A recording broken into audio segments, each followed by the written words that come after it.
დილამშვიდობისა მოგესალმებით აბსოლუტურად ყველას. დღეს არის 5 თებერვალი, უკვე 4 შაბათია თუ 3 შაბათი? უკვე 4 შაბათი დღეა, 9:09, რაც იმას ნიშნავს, რომ დაიწყო დილის გადაცემა დილის ტალღა აჭარის ტელევიზიით. სტუდიაში მარიამ ჟავანაძე და სალომე სურვენიძე ვიმუშავებთ ამ 2 საათის განმავლობაში ჩვენს კოლეგებთან ერთად, ასე რომ დაელოდეთ საინტერესო რუბრიკები, ტრადიციული რუბრიკები და ასევე ჩართვები გველოდებათ წინ, ნახოთ მოკლე ანონსი და დავბრუნდებით სტუდიაში.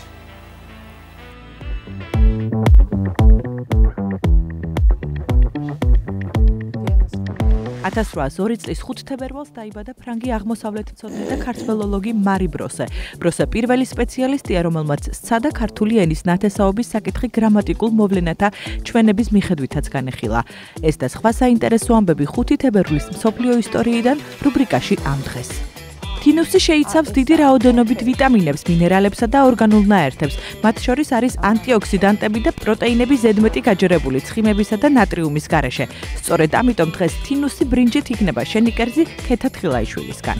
თეთრი წვერი, მოხდენილი ცილინდრი და გრძელი მანტო. პაპარაცებმა ახალი მიჯბორგებული ჰოლივუდის ვარსკვლავი დააფიქსირეს.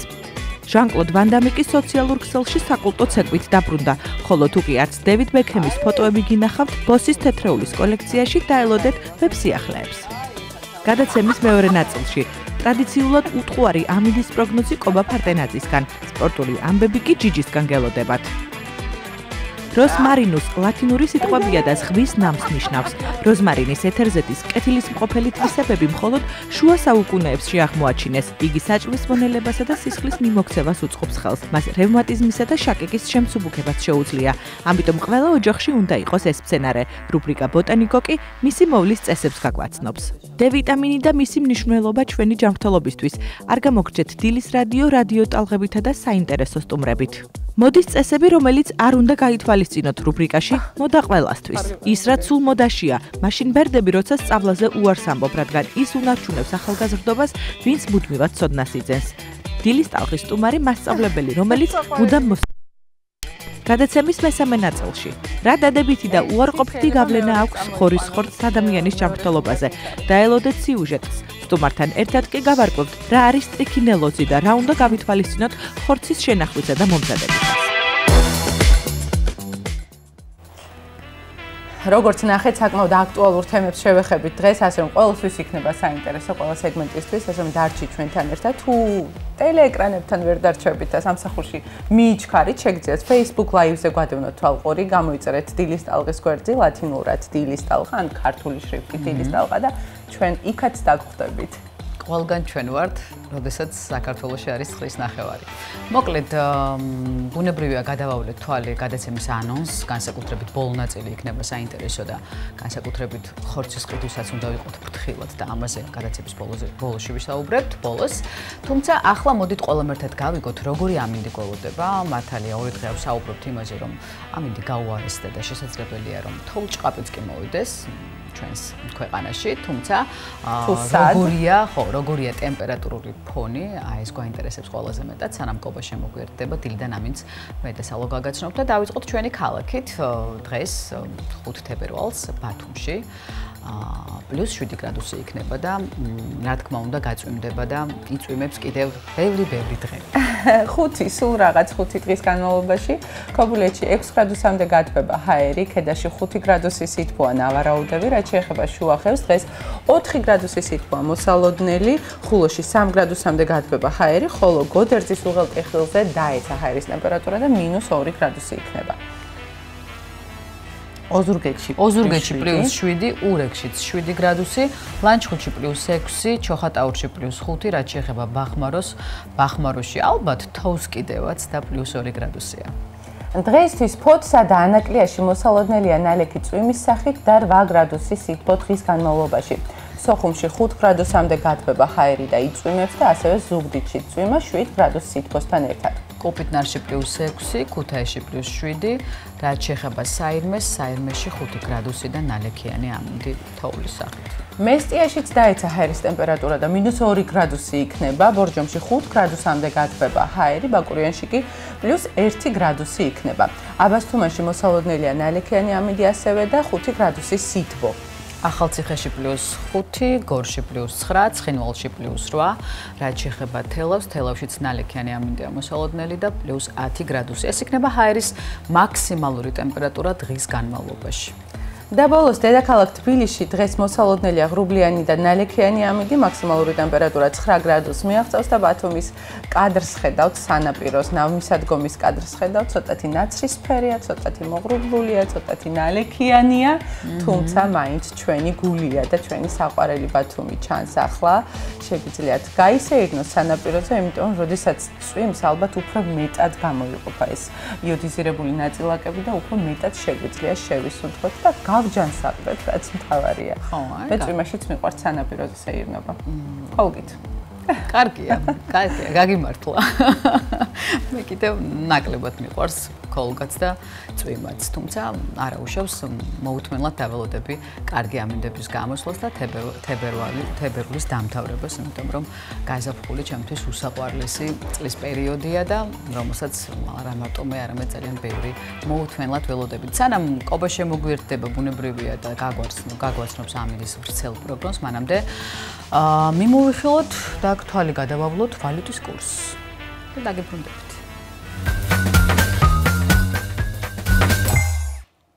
5 თებერვლის ვალუტის ოფიციალური კურსი ასეთია. დაიკლო დოლარის ფასმა. 1 ამერიკული დოლარი 2 ლარი და 84 თეთრია. 5 თებერვალს 1 ევროს 2 ლარად და 90 თეთრად შეიძენთ. ბრიტანული გირვანქა სტერლინგი 3 ლარი და 59 თეთრი ეღირება. ხოლო თურქული ლირა 7 თეთრი. მოიმატა ბიტკოინის ფასმა. 1 ბიტკოინის ღირებულება 291,766 ლარია. 1 ეთერიუმს 7,707 ლარად შეიძენთ. 1 BNB კი 1,646 ლარი. აი, ოკეი.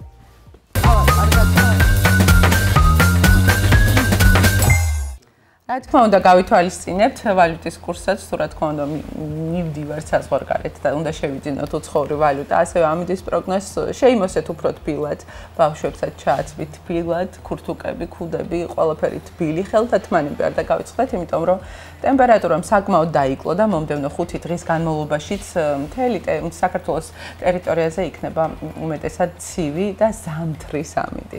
რაც შეეხება ჩვენს მომდევნო რუბრიკას, ტრადიციულად დილიდან ვეცნობით საინტერესო ამბებს კალენდრიდან, თუ რა საინტერესო მოვლენებით და ფაქტებით შევიდა ისტორიაში, ამ შემთხვევაში 5 თებერვალი, ახლა გადავავლეთ თვალს.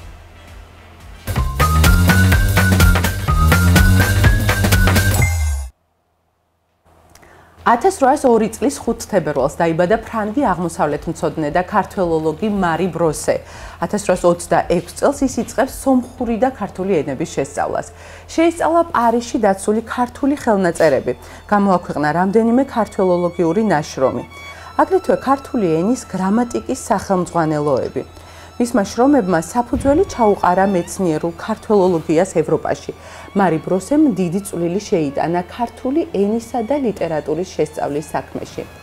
1834 წელს პარიზში გამოიცა ბროსეს შრომა, რომელიც შედგება 17 თავისაგან და ყოველ თავს მოსდევს საილუსტრაციო მასალა თარგმანითურთ.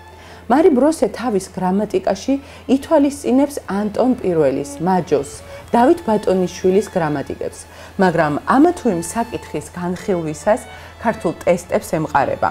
ამ შრომაში ბროსემ წამოაყენა ვარაუდი, რომ ქართული ენა ინდოევროპულ ენათა ინდოირანულ შტოს ეკუთვნის. ბროსე პირველი სპეციალისტია, რომელმაც სცადა ქართული ენის ნათესაობის საკითხი განეხილა არა მხოლოდ ცალკეულ სიტყვათა შეპირისპირების გზით, არამედ გრამატიკულ მოვლენათა ჩვენების მიხედვითაც.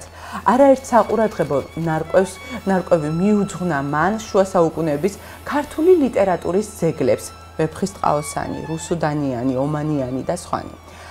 ბროსემ დააყენა და გააშუქა საკითხი ქართული რაინდული რომანის თავისებურების შესახებ. ჩუბინაშვილთან და ფალავანდიშვილთან ერთად 1841 წელს გამოსცა ვეფხისტყაოსანი. მარი ბროსეს 200-ზე მეტ ნაშრომში თავმოყრილია დიდძალი კრიტიკულად შემოწმებული მასალა.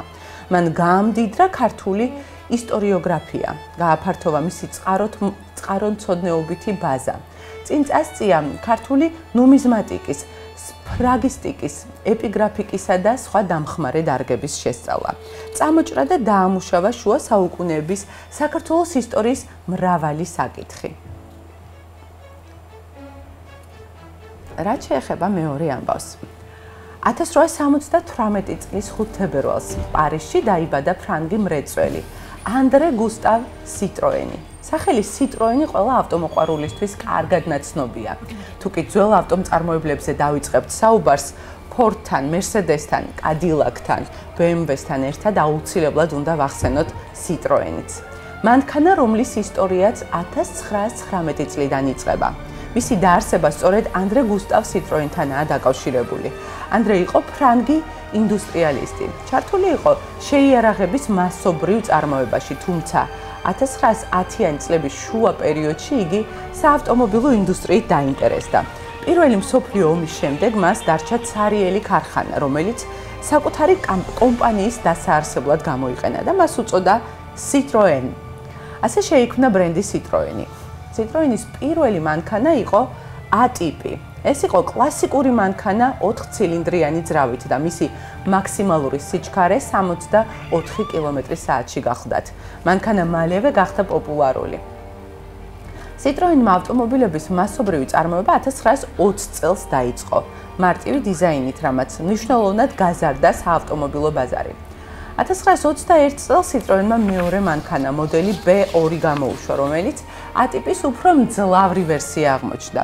გარდა იმისა, რომ ბრენდმა იმ პერიოდისთვის მნიშვნელოვანი ავტომობილები შექმნა, მისი ავტომობილების უმეტესობაზე ბენზინის კრიზისის გამო კომპანიამ მოახერხა გაზის დანერგვა. 90-იან წლებში კი Citroën-მა დაიწყო ელექტრომანქანების წარმოება. ესეც ასე, გუსტავ სიტროენი დაიბადა ამ დღეს. ასეთი გახდა დღევანდელი რუბრიკა ამ დღეს. გადავინაცვლოთ მომდევნო ტრადიციულ რუბრიკაზე, რომელიც ძალიან საინტერესო იყო. დიდი მადლობა. მოკლედ ესეთი ამბები უკავშირდებოდა 5 თებერვალს და 5 თებერვალს დაუკავშირდება დღეიდან სამზარეულოს რუბრიკაც, რომელშიც ქეთა თხილაიშვილი მოგვიმზადებს ძალიან გემრიელ და რაც ყველაზე მთავარია მარტივ კერძს, ასე რომ მოამზადეთ თქვენი კალამი და ბლოკნოტი, რომელშიც იწერთ რეცეპტებს და ჩაიწერეთ ქეთას მიერ შემოთავაზებული რეცეპტი.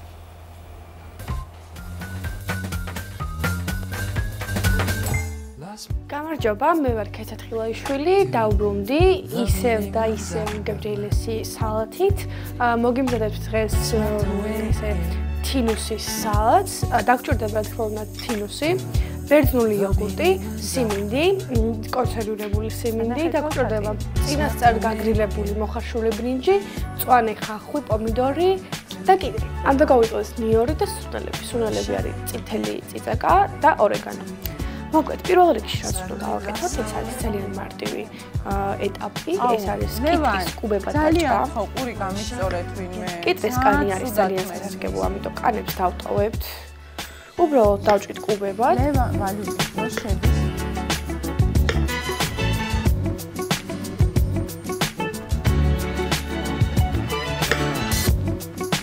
ეს. ეხლა მას გადავიტანთ ჯაბში, ბრინჯთან.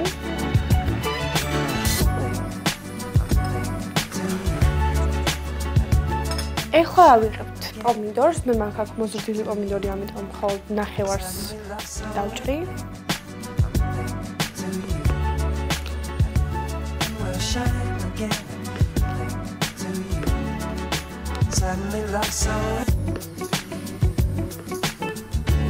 ესეც მომცრო ზომებად დავჭრათ.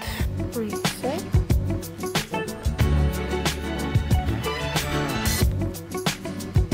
აი ეს.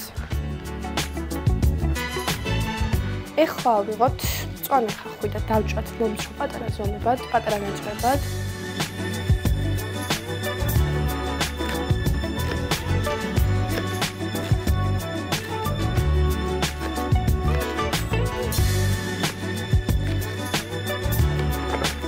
ესეც გადავიტანოთ ახლა ჯამში.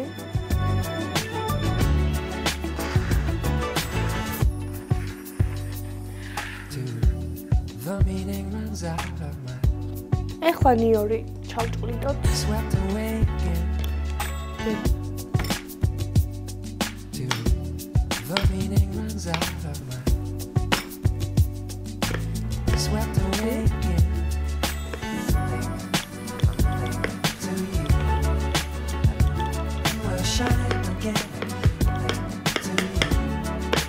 Suddenly lost so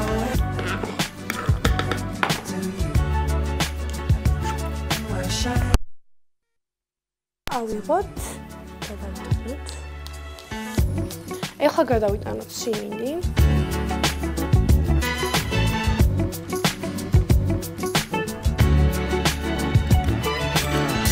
ესე. თინუსი.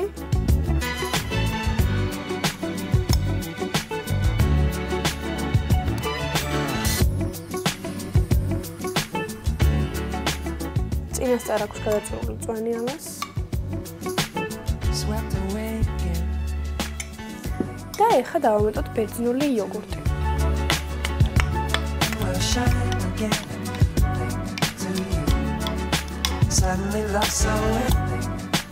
აი ეს. ეხლა ეს გადმოვდგათ ჩემთან შუაში. ჩავამატოთ სუნელები. წითელი წიწაკა.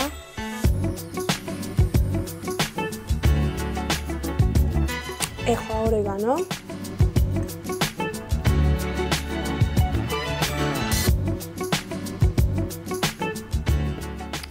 მარილი და შავი პილპილი.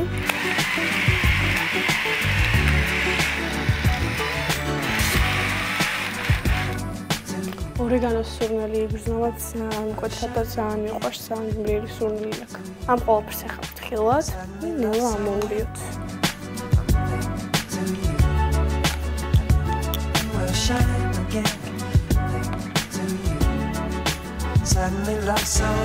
უკვე როგორ კარგად შეიკრა ბრინჯი და იოგურტი ერთმანეთში, აურივეთ ყველაფერი კარგად.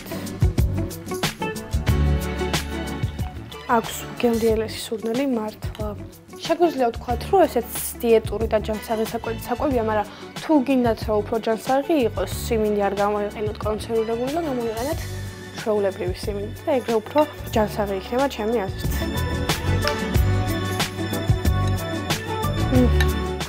ესეც ასე, აი ამ სილამაზით და სიგემრიელით გემშვიდობებით მომავალ რუბრიკამდე კეთილი სრულებით ნახვამდის.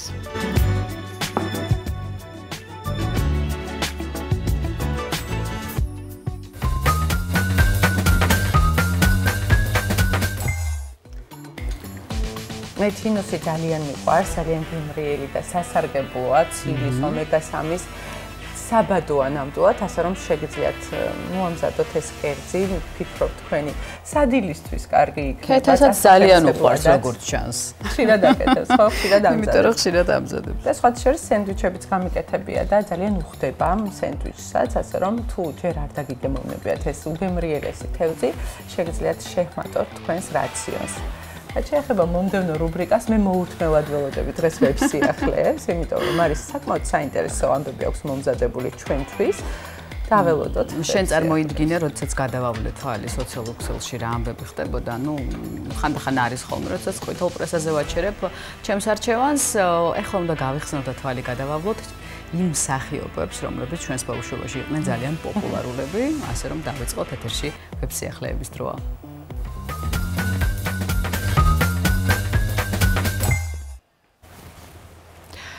მოკლედ დავიწყოთ შერონ სტოუნი მორიგ გაბრწყინებაზე შერონ სტოუნის მორიგ გაბრწყინებაზე უნდა მოგიყვეთ უბრალოდ ნიუ-იორკში საქველმოქმედო გალაღონისძიებაზე Red Dress Collection გაიმართა, სადაც 66 წლის მსახიობმა დრეს-კოდი ბრწყინვალედ დაიცვა. მეტიც, მან ერთმანეთზე უკეთესი ორი წითელი შეფერილობის ლუკი მოირგო, როგორც თქვენ ახლა კადრებში ხედავთ. ღონისძიებაზე მას ჯერ ალისფერი კომბინეზონი ამშვენებდა, შემდეგ კი მსახიობმა წლის ყველაზე ტრენდული ფერის ბურგუნდისფერი კლასიკური კაბა მოირგო, რომელშიც ბრწყინვალედ გამოიყურებოდა. თუმცა, უნდა შეგახსენოთ, რომ შერონ სტოუნს ჰქონდა დაბრკოლებები 53 წლის ასაკში ის იზოლებული გახდა, კარიერაში პაუზა აიღო 2001 წელს შერონმა ინსულტი გადაიტანა, რის გამოც ის საავადმყოფოში 9 დღე დარჩა. საბედნიეროდ ექიმებმა ჰოლივუდის ვარსკვლავის გადარჩენა მოახერხეს, მსახიობს სრულ გამოჯანმრთელებას 7 წელი დასჭირდა.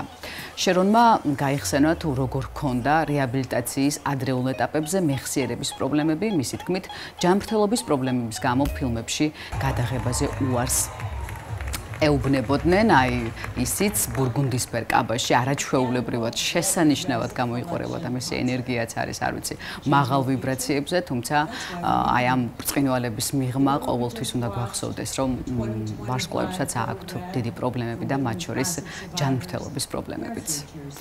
ეხლა კი თვალი შევავლოთ სხვა მსახიობს, 82 წლის ჰარისონ ფორდი შოტლანდიურ ქვედაბოლოში მთების ფონზე პოზირებს.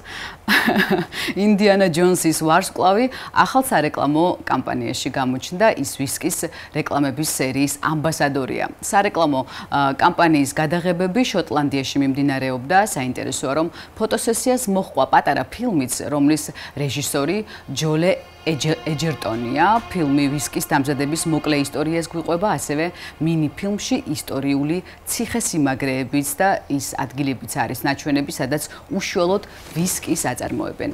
უნდა აღინიშნოს, რომ 82 წლის, ანუ ხას გაუსვამ 82 წლის ჰარისონ ფორდი ძალიან მხნედ და ენერგიულად გამოიყურება. არ ვიცი, პრინციპში არაფერი არ არის შეცვლილი ამ მსახიობში და გამაგარია, როცა გვაქვს საშუალება, რომ თვალყური ვადევნოთ. ხო, მაგრამ უნდა გვახსოვდეს, რომ ალკოჰოლი მავნებელია ჩვენი ორგანიზმისთვის. ახლა კი მონატრებულ ჟან-კლოდ ვან დამს შევავლოთ თვალი. ჟან-კლოდ ვან დამი სოციალურ ქსელში დაბრუნდა და 64 წლის მსახიობმა მართალია სხვა მუსიკაზე, ალბათ უკვე გესმით მუსიკის ფონით თქვენ, მაგრამ საკულტო ცეკვა გაიმეორა. ამერიკული კინოს ლეგენდა, რეჟისორი, სცენარისტი, პროდიუსერი, საბრძოლო სცენების დამდგმელი და ცნობილი კიკბოქსიორი ჟან-კლოდ ვან დამი დიდი ხნის პაუზის შემდეგ სოციალურ ქსელში გამოჩნდა. მსახიობმა თაყვანისმცემლების დიდი ხნის ნატრა აასრულა და ცნობილი ფილმიდან კიკბოქსიორი საკულტო ცეკვა გაიმეორა. ეს იყო ადრე და ახლა 64 წლის ასაკში როგორ გამოიყურება. ეს ვიდეო სხვათა შორის ვან დამმა თავის ინსტაგრამ გვერდზე გამოაქვეყნა და მას მალევე უამრავი მოწონება და თბილი კომენტარი მოჰყვა. არ ვიცი რა, მე მგონი ადამიანები არ უნდა ბერდებოდნენ. და რახან ყველას ვიხსენებთ, თვალი შევავლოთ ახლა არნოლდ შვარცნეგერსაც, ტერმინატორის ვარსკვლავი ავსტრიაში სათხილამურო ღონისძიებაზე გამოჩნდა. 77 წლის ლეგენდა პაპარაცებმა მაყურებელს შორის დააფიქსირეს. თუმცა მისი ცნობა არც ისე მარტივი გამოდგა, რადგან მსახიობმა რადიკალურად შეიცვალა იმიჯი, როგორც ხედავთ. ეს თეთრი წვერი, მოხდენილი ცილინდრი და გრძელი მანტო ნამდვილად ცვლის და ამშვენებს კინო ლეგენდას და როგორც ხედავთ, ის არაჩვეულებრივ ხასიათია. სხვათა შორის პაპარაცებმა დააფიქსირეს ისიც და აღნიშნეს ისიც, რომ ვიღაც ქერა ქალბატონს ეფლირტავებოდა და ესაუბრებოდა კიდევაც, ასე რომ არნოლდი კვლავ ფორმაშია. და ბოლოს ლეგენდარულმა ფეხბურთელმა დევიდ ბექჰემმა ბოსის სარეკლამო კამპანიაში მიიღო მონაწილეობა და ბოს ვანის თეთრეულის კოლექციაც მოირგო. ამ პიკანტურ გოლს ჩვენ ბოლოს გიჩვენებთ, მანამდე კი მოგიყვებით ბექჰემების ხმაურიანი წვეულების შესახებ, რადგან წლის წარმატებული სტარტი ოჯახმა გრანდიოზულად აღნიშნა. ისინი ჯერ ბოსის პრეზენტაციაზე იყვნენ, შემდეგ კი რესტორანში გაეშურნენ. ფოტოები და ვიდეოები ვარსკვლავურმა წყვილმა ინსტაგრამზე გაავრცელა. საზოგადოების განსაკუთრებული მოწონება კი ვიქტორიას მიერ გამოქვეყნებულ ფოტოებს მოჰყვა, რომელიც ის საყვარელ მეუღლეს ეხუტება. არ ვიცი მოხვდა თუ არა ეს ფოტო ჩვენს ფოტო კოლაჟში. ესეც ამ წვეულებაზე როგორც დაინახეთ, ოჯახის სრული შემადგენლობით იყო წარმოდგენილი ვიქტორიას და დევიდის უფროს შვილს თანმეუღლე მილიარდერი ნიკოლა პელცი ახლდა, ესეც არაჩვეულებრივად გამოიყურებიან პრინციპში ისე როგორც 20-30 წლის წინ და ახლა კი დაპირებული ვიდეო რგოლი მიუბრუნდეთ იმ სარეკლამო რგოლს, რომელშიც დევიდ ბექემი მთელი თავისი სიკარგით არის წარმოდგენილი. რეჟისორს ვთხოვთ თუ შეიძლება ბოლო ვიდეო ჩართოს. ეს გახლავთ ბოსის სარეკლამო კამპანია, რომელშიც დევიდმა ბოსვანის თეთრეულის კოლექცია მოირგო. გაფრთხილებთ, რომ რგოლი საკმაოდ პიკანტური და შთამბეჭდავია თავისი შინაარსით და მალე დარწმუნდებით, რომ 49 წლის დევიდ ბექემი შესანიშნავ ფორმაშია. ნახოთ.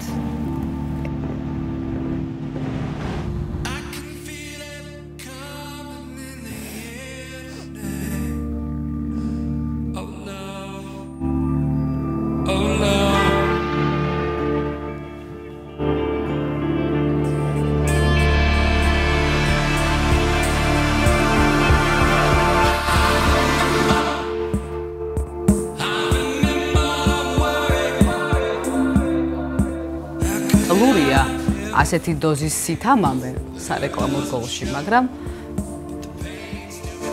ნახოთ ბოლომდე რა ხდება.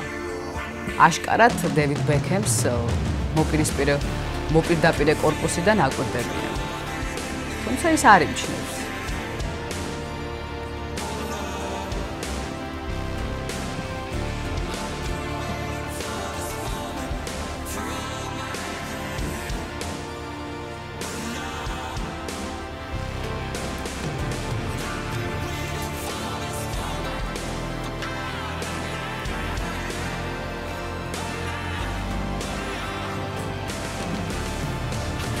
ხო, არ ვიცი, კომენტარებში წერდნენ, რომ ვიქტორია ბექემს გაუმართლა და ალბათ ნამდვილად გაუმართლა, იმიტომ რომ დევიდ ბექემი 49 წლის ასაკში შესანიშნავ ფორმაშია, გამარჯობა. და რა ვიცი, აბა 14 თებერვალიც ახლოვდებოდა, შესაძლებელია, რომ გოგონებმა გავაკეთოთ ბოსის თეთრეულზე არჩევანი და გავახაროთ და გავაბედნიეროთ ჩვენი მეორე ნახევრები, თუმცა ამ რგოლს ხშირად არ უყუროთ, ვისაც ყავთ მეორე ნახევრები. ასეთი იყო ვებსიახლეები, იმედია საინტერესო იყო, განსაკუთრებით მე მომეწონა და თან თვალში ჩამრჩა არნოლდ შვარცნეგერი, რომელიც 77 წლის ასაკში მოიყურება შესანიშნავად და თან ვფიქრობ და როცა ვაკვირდები უკვე ვარსკვლავებს და არა მარტო ვარსკვლავებს, ჩვეულებრივ ადამიანებს, რომლებიც ჩემს ირგვლივ არიან, რაღაცნაირად აი არ ვიცი, ხშირად უხეშად გამომივიდეს, მაგრამ სიბერის კოეფიციენტმა ამ ციფრმა ცოტა გადაიწია, იმიტომ რომ ადრე თუ ჩვენ გვეჩვენებოდა 40-50 წლის ადამიანები უფრო უფროსებად, ახლა ასე აღარ არის, მე მგონი ახლა პირიქით 40 წლიდან იწყება უკვე ყველაზე კარგი, ტკბილი, ბედნიერი და გაცნობიერებული ცხოვრება და ეს არა მარტო ვარსკვლავებზე, არამედ ჩვეულებრივ ადამიანებზეც აისახება. და რაც ყველაზე მთავარია და რაც მე დავინახე, ყოველთვის ხას უსვამენ ჯანსაღი ცხოვრების წესს, ამ შემთხვევაში ვარჯიშს, ფიზიკურად, როცა ჯანმრთელი ხარ და დაკავებული ხარ სპორტით, უფრო მეტი შანსია იმისა, რომ უფრო დიდხანს იცხოვრო, იცოცხლო, უფრო კარგად გამოიყურებოდე, უფრო როგორი იყო, იცი, აი ყოველთვის ტონუსში და ყველაფრისთვის მზად, ასე რომ როდესაც ვამბობთ, ასაკი არ ეთყობა, კარგად გამოიყურება, ეს იმის შედეგია, რომ ის ძალიან ბევრ შრომობს დარბაზში, სავარჯიშო, თუნდაც დიახ, ათლეტური მისწრაფებები აქვს, აი ჩანდა, ძალიან კარგად ჩანდა მკაფიოდ ეს ნავარჯიშები. შენ დევიდ ბექემზე ფიქრობ? ყველაზე ვამბობ, იმიტომ რომ ვანდამი როგორც ეკავდა, თავისი პირვანდელი ილეთები, ისეთი სიზუსტით გადმოსცა, ვისურვებდი რომ ის მაისურით ჩაიცო და ზუსტად ერთ-ერთში იქნებოდა ამდენი წლის შემდგომ, იმიტომ რომ მართლაც ჩვენი ბავშვობის გმირები იყვნენ, ის ფილმებია, რომლებზეც ჩვენ გავიზარდეთ, რომლებიც ჩვენ ძალიან გვიყვარდა. ჟან კლოდ ვანდამის აბსოლუტურად ყველა ფილმი ბილეთები ციცოდი. ყველაფერი და ნუ სხვათა შორის მისი ინსპირაციით მინდოდა რომ კარატეზე მეულო, თუმცა ოჯახში მითხეს უარი, ეს ცნობილი ამბავია, იმიტომ რომ ანუ ერთი გოგო ყავს სანათესაოში და არ გვინდა რომ კუნთებიანი და მუსკულებიანი იყოსო და ამ დროს კარატე არ არის ისეთი სპორტის სახეობა, რომელიც ამას ამეთარებს, უფრო ფილოსოფიური დატვირთვა აქვს მას, თუმცა ამ ყველაფერზე ცნობიერებაც რა თქმა უნდა უფრო გვიან მოვიდა და მიხარია რა, ეს პერიოდი უფრო მომწონს ცხოვრების ვიდრე ის, რომელიც ჩემს ბავშვობაში იყო. ამასობაში სანამ ჩვენ ამდენი ვისაუბრეთ, მე მგონი უკვე დრო მოვიდა, რომ საინფორმაციო გამოშვებას დაუთმოთ ჩვენი საეთერო დრო. სულხან წულუკიძე შემოგვიერთდა, დილამშვიდობისა სულხან მოგესალმებით. დილამშვიდობისა. არ ვიცი გქონდა თუ არა საშუალება გადაგევლო თვალი ჩვენი ბავშვობის კუმირებზე. თუმცა ისინი არაჩვეულებრივად გამოიყურებიან და არაჩვეულებრივად გამოიყურები შენც. ძალიან დიდი მადლობა, მოგესალმებით. გადავინაცვლოთ პოლიტიკურ სცენაზე და ვნახოთ რა ხდება პოლიტიკაში და ზოგადად მსოფლიოში. ახალი ამბების დრო.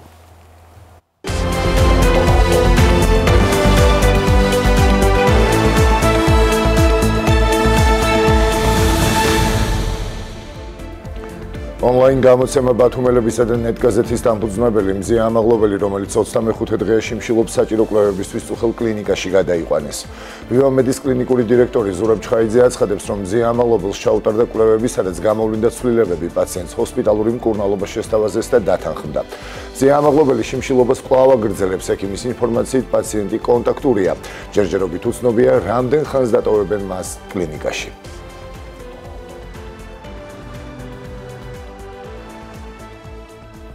ბათუმში 24 საათიანი აქცია შეწყდა, ორგანიზატორები აცხადებენ, რომ ღამის თევის მიზანი დაკავებული მოშიმშილე ჟურნალისტის ჯანმრთელობისთვის ყურადღების მიქცევა იყო. ფიქრობენ, რომ ამაღლობელს კლინიკაში საფრთხე აღარ ემუქრება. პროტესტი გაგრძელდება ჩვეულ რეჟიმში და უცვლელ ლოკაციაზე საღამოს 7 საათზე. ასევე დაანონსეს, რომ პროტესტი მუნიციპალიტეტებში გასვლით და მოქალაქეებთან შეხვედრებითაც გაგრძელდება. ქალაქში კი მოეწყობა მსვლელობები. მოთხოვნები კვლავ არჩევნების ჩანიშვნა და დაკავებულების გათავისუფლებაა. და სიცოცხლის საფრთხე, რაც 24 დღიანი შიმშილობის გამო მზია ამაღლობელს ემუქრებოდა, შეიძლება ითქვას, რომ მოხსნილია. ის არის იმედი მაქვს საიმედო ექიმების ხელში, მუდმივი თვალყურეობის ქვეშ იქნება სულ მცირე მომდენო რამდენიმე დღე და ამავდროულად თავად მზიასგან რაც ვიცით, ესეც კლინიკის დირექტორმა გააკეთა განცხადება ამაზე, მზია ამაღლობელი აგრძელებს შიმშილობას, გაგრძელდება ცხადია ის წინააღმდეგობა და პროტესტი, რაც ბათუმშია დაწყებული, რაც სხვა ქალაქებში.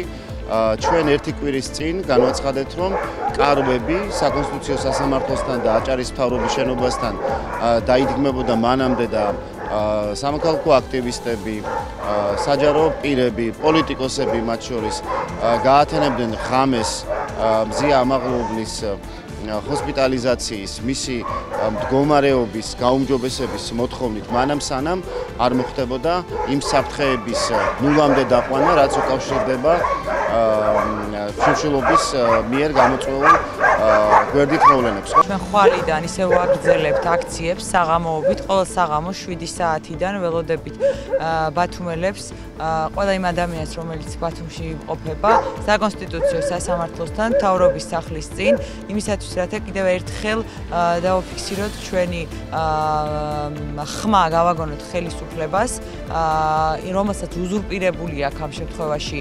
საქართველო, ბიძინა ივანიშვილის რეჟიმს კიდევ ერთხელ ვუთხრათ, რომ უკან დაიხიოს, მანამ სანამ გვიანი არ არის, ვითხოვთ ხელახალ არჩევნებს, პოლიტპატიმართა გათავისუფლებას და ყველა იმ რეპრესიების და სადამსჯელო ოპერაციების შეწყვეტას ქართველი ხალხის წინააღმდეგ. 69 დღე დაიწყება მალე, რაც უწყვეტად ვაგრძელებთ პროტესტს, ყოველდღიურ რეჟიმში გავაპროტესტებთ და მოვითხოვთ იმ მოძალადე კრიმინალური პოლიციელების დასჯას, როგორც პროკურატურასთან, ასევე სპეციალურ საგამოძიებო სამსახურთან, ყოველდღიურ რეჟიმში მოვითხოვთ მზია ამაღლობელისთვის დაზარალებული სტატუსის მინიჭებას, რომელიც მნიშვნელოვანი ფაქტორი იქნება მის მიმართ წაყენებულ აბსურდულ ბრალდებაში, ანუ პროტესტი გრძელდება, ჩვენ ვიბრძვით ბოლომდე და აუცილებლად გავიმარჯვებთ.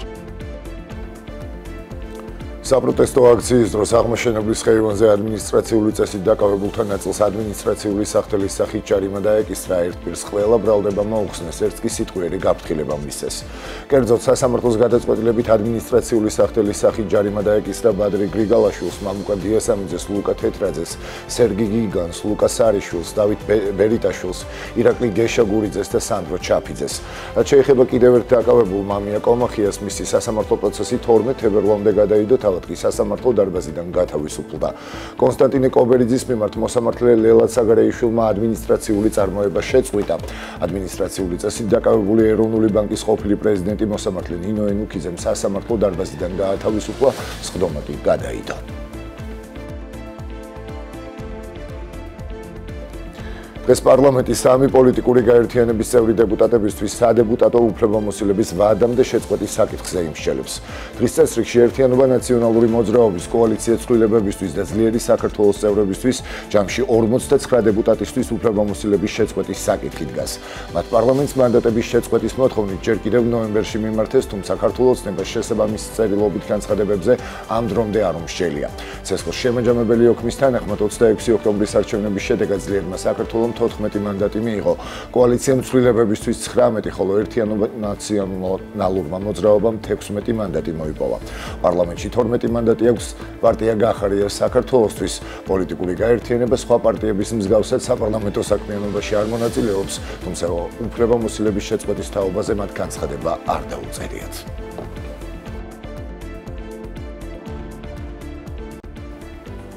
სოფელ ზემოთ ხილვანაში ადმინისტრაციული შენობებისთვის ტენდერი გამოცხადდა. პროექტის მიხედვით შენობა ორსართულიანი უნდა იყოს და მასში სხვადასხვა ფუნქციის კაბინეტი განთავსდება.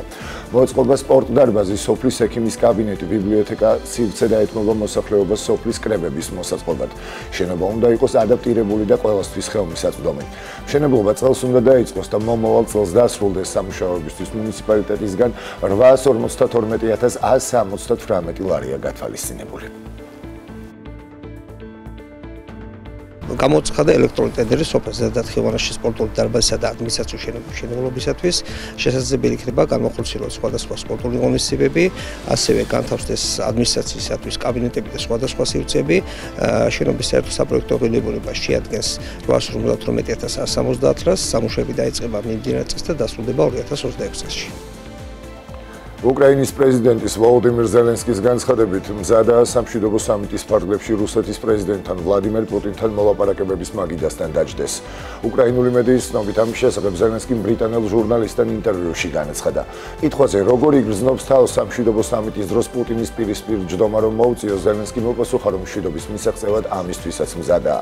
თუ ხალხს ჯერა რომ დიპლომატიურ გზაზე უნდა გადავიდეთ და მე მჯერა რომ მზად ვართ, მაშინ პუტინს დაველაპარაკებით, აღნიშნა ვოლოდიმირ ზელენსკიმ. ამერიკის შეერთებული შტატების პრეზიდენტმა დონალდ ტრამპმა თეთრსახში გამართულ ღონისძიებაზე რამდენიმე განკარგულებას ხელი მოაწერა. დოკუმენტების თანახმად ამერიკის შეერთებული შტატები წყვეტს თანამშრომლობას გაეროს ადამიანის უფლებათა საბჭოსთან და ძალაში ტოვებს გაეროს პალესტინელ ტოლულთა დახმარების სააგენტოს დაფინანსების შეჩერების გადაწყვეტილებას. ამერიკის შეერთებული შტატების პრეზიდენტმა ასევე ხელი მოაწერა მისი თქმით ძალიან მკაცრ დირექტივას, რომელიც ირანის წინააღმდეგ მაქსიმალური ზეწოლის კამპანიას აღადგენს. ამასთან დონალდ ტრამპმა აღნიშნა, რომ მზადაა შეხვდეს ირანელ კოლეგას და დაარწმუნოს ის უარი თქვას ბირთვული იარაღის შექმნაზე.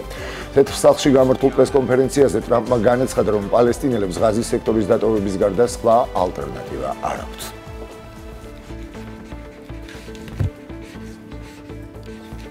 ეს იყო ჩემს ხელთ არსებული ბოლო ინფორმაცია. ამ და სხვა სიახლეებით პირდაპირ ეთერში ტრადიციულად 10 საათზე დავბრუნდებით, დაგველოდეთ დროებით.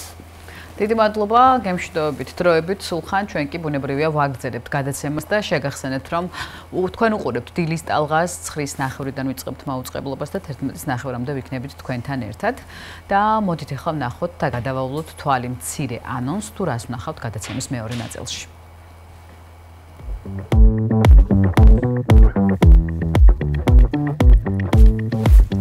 გადაცემის მეორე ნაწილში ტრადიციულად უთხოვარი ამინდის პროგნოზი კობა ფარტენაძისგან, სპორტული ამბები კი ჯიჯისგან გელოდებათ. როსმარინუს ლათინური სიტყვებია და ზღვის ნამს ნიშნავს.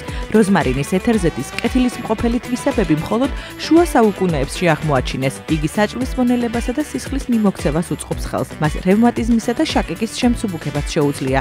ამიტომ ყველა ოჯახში უნდა იყოს ეს მცენარე. რუბრიკა ბოტანიკო კი მისი მოვლის წესებს გაგვაცნობს. D ვიტამინი და მისი მნიშვნელობა ჩვენი ჯანმრთელობისთვის.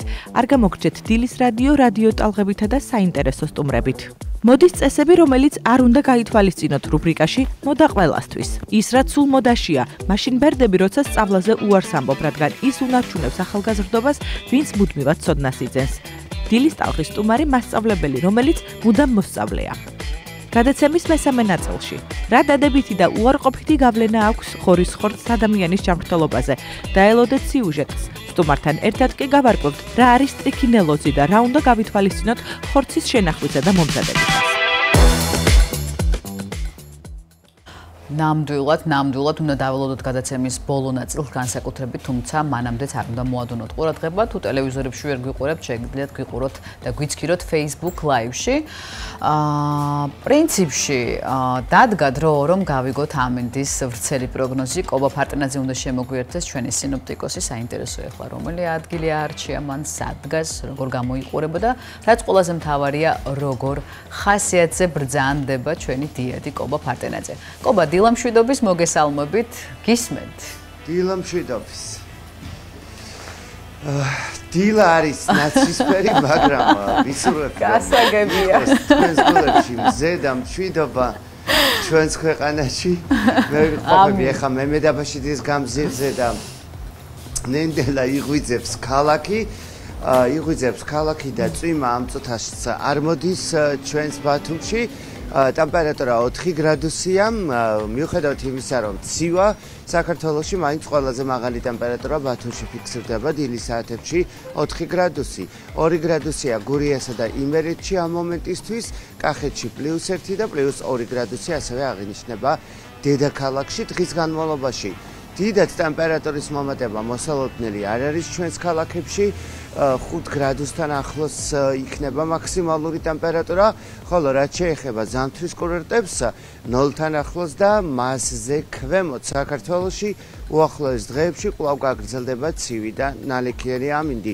ამინდს კვლავ ციკლონი განსაზღვრავს, რომელიც ცივ და ნოტიო ჰაერების მასებთან არის დაკავშირებული და მთელი ქვეყნის ტერიტორიაზეა გავრცელებული და ის საქართველოში შავი ზღვის ჩრდილო-დასავლეთიდან გავრცელდა, ამიტომაც აგვიცივდა ასე ძალიან, მაგრამ ვინც ისვენებს ზამთრის კურორტებზე ან მიემგზავრება, მათ ძალიან გაუმართლათ, ვინაიდან დრო და დრო ითოვებს და ის 10 დღეული უთავლოდ მაღალმთიან ზონაში დასულდა და განახლდა თოვა. რაც შეეხება დღევანდელი დღის ზუსტ ტემპერატურულ ფონს, ამ წამს გეტყვით და გადავალოთ თვალი თქვენც ჩემთან ერთად +7 გრადუსი იქნება დღეს ბათუმში მაქსიმალური ტემპერატურა 5-თან ახლოს, უფრო მეტად 7 გრადუსი, უფრო ვფიქრობ, რომ მსგავსად არ მოიმატებს ტემპერატურა და მაქსიმალური 5 დაფიქსირდება, 5-6 გრადუსია ასევე მოსალოდნელი ქობულეთში დღის მაქსიმალური ტემპერატურა და იწვიმებს. თოვლ-ჭყაპი იქნება ქედაში და დრო და დრო წამოთავებს, მოკლედ +5 გრადუსი დაფიქსირდება ასევე ქედაშიც. შუახევში 4 გრადუსი თოვლი, ხულოშიც თოვლია მოსალოდნელი და +3 გრადუსი იქნება. დღეს განსხვავებით გუშინდელი დღისგან ნალექის ინტენსივობა შედარებით დაკლებულია და ძლიერი ნალექი მოსალოდნელი არსად არ არის. გოდერძის უღელტეხილზე დღეს -2 გრადუსი და თოვლი იქნება, ოზურგეთში +7, ურეკში +7, ლანჩხუთში +6 და ჩოხატაურში +5 გრადუსია მოსალოდნელი. ბახმარეთში +2 გრადუსი თოვლი იქნება. ფოთი ანაკლია +8 გრადუსი წვიმა მოსალოდნელი, სოხუმი 5 გრადუსი წვიმა, ზუგდიდი 7 გრადუსი წვიმა, კოპიტნერსა და ქუთაისში 7 გრადუსი იქნება, 6-7 გრადუსი და მოსალოდნელია ასევე წვიმიანი ამინდი. საირმეში თოვლი +5 გრადუსი, მესტიაში თოვლი -2, ბორჯომში +5, ბაკურიანში +1 და თოვლიანი ამინდია მოსალოდნელი. რაც შეეხება აბასთუმანს +5 გრადუსი იქნება ასევე თოვლი ამოსალოდნელი, ახალციხეშიც +5 თოვლი.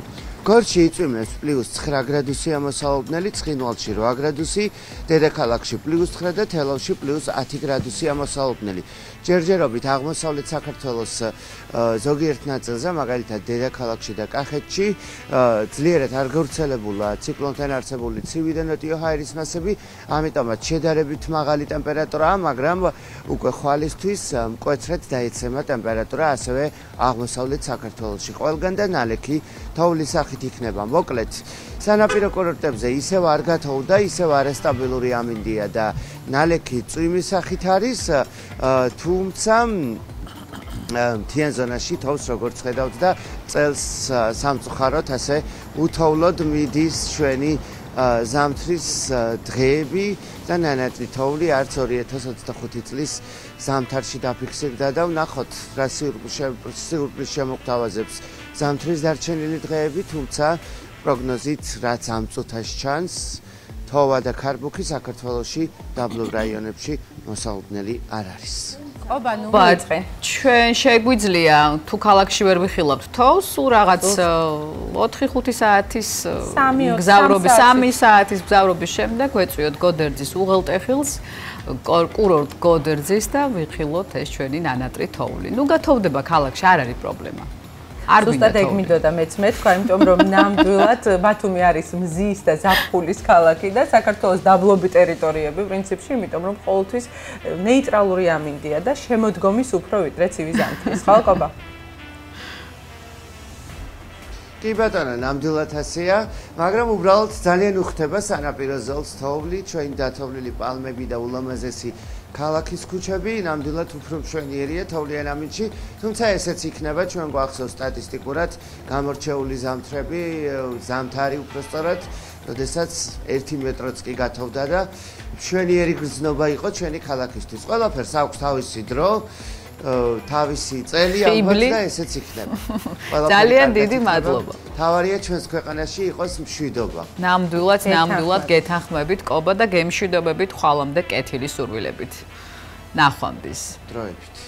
ჩვენს მაყურებელსაც რამდენიმე წუთით დავემშვიდობებით, მალე დაგიბრუნდებით.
არ მინდა არა მაქვს არანაირი სურვილი. სურვილი არა მაქვს რომ კაი.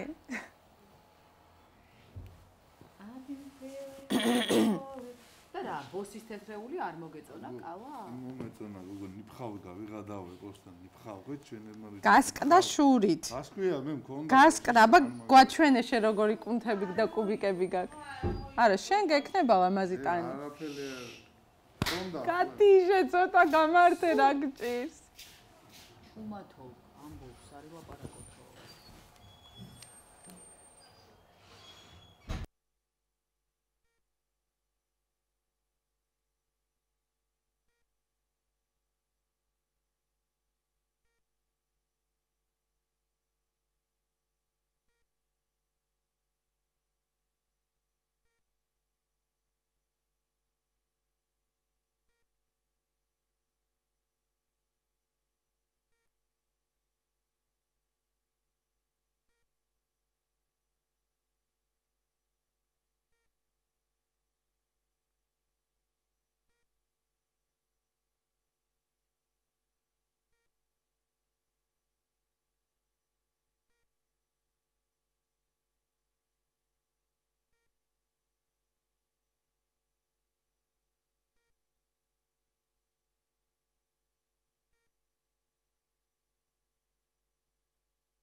ჩაუქენი.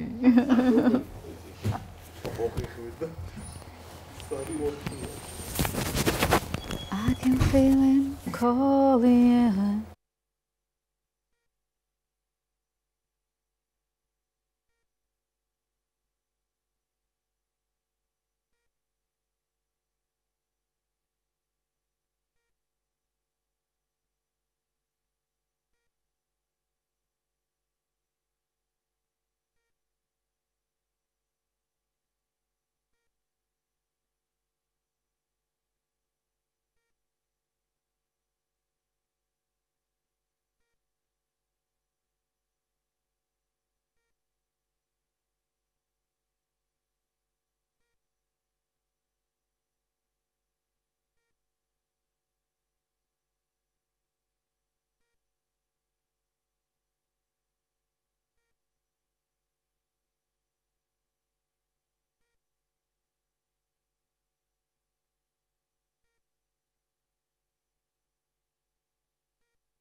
დილამშვიდობისა მოგესალმებით კიდევ ერთხელ თქვენ უყურებთ დილის ტალღას და 9:09-დან ვართ ეთერში მარიამ ჟავანძე, სალომე სურმანიძე ჩვენს მთელ დილის ტალღის შემოქმედებით გუნდთან ერთად და ვიქნებით თქვენთან 11:09-მდე და პრინციპში მოვიდა ახლა ის დრო, როდესაც ჩვენი გადაცემის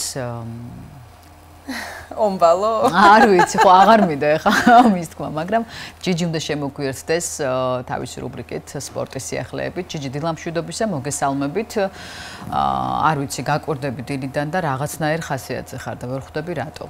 რა ხასიათზე ვარ, უბრალოდ რაღაცნაირი ამინდის ბრალია ალბათ. დილამშვიდობისა კიდევ ერთხელ. თუმცა ეს ამინდები მალე ჩაივლის ჯიჯი და გვაჩუქე ღიმილი. თუ შეგიძლია. კი ბატონო, გაგიღიმებთ აუცილებლად, მოკლედ დილის ტალღაში სპორტის დროა.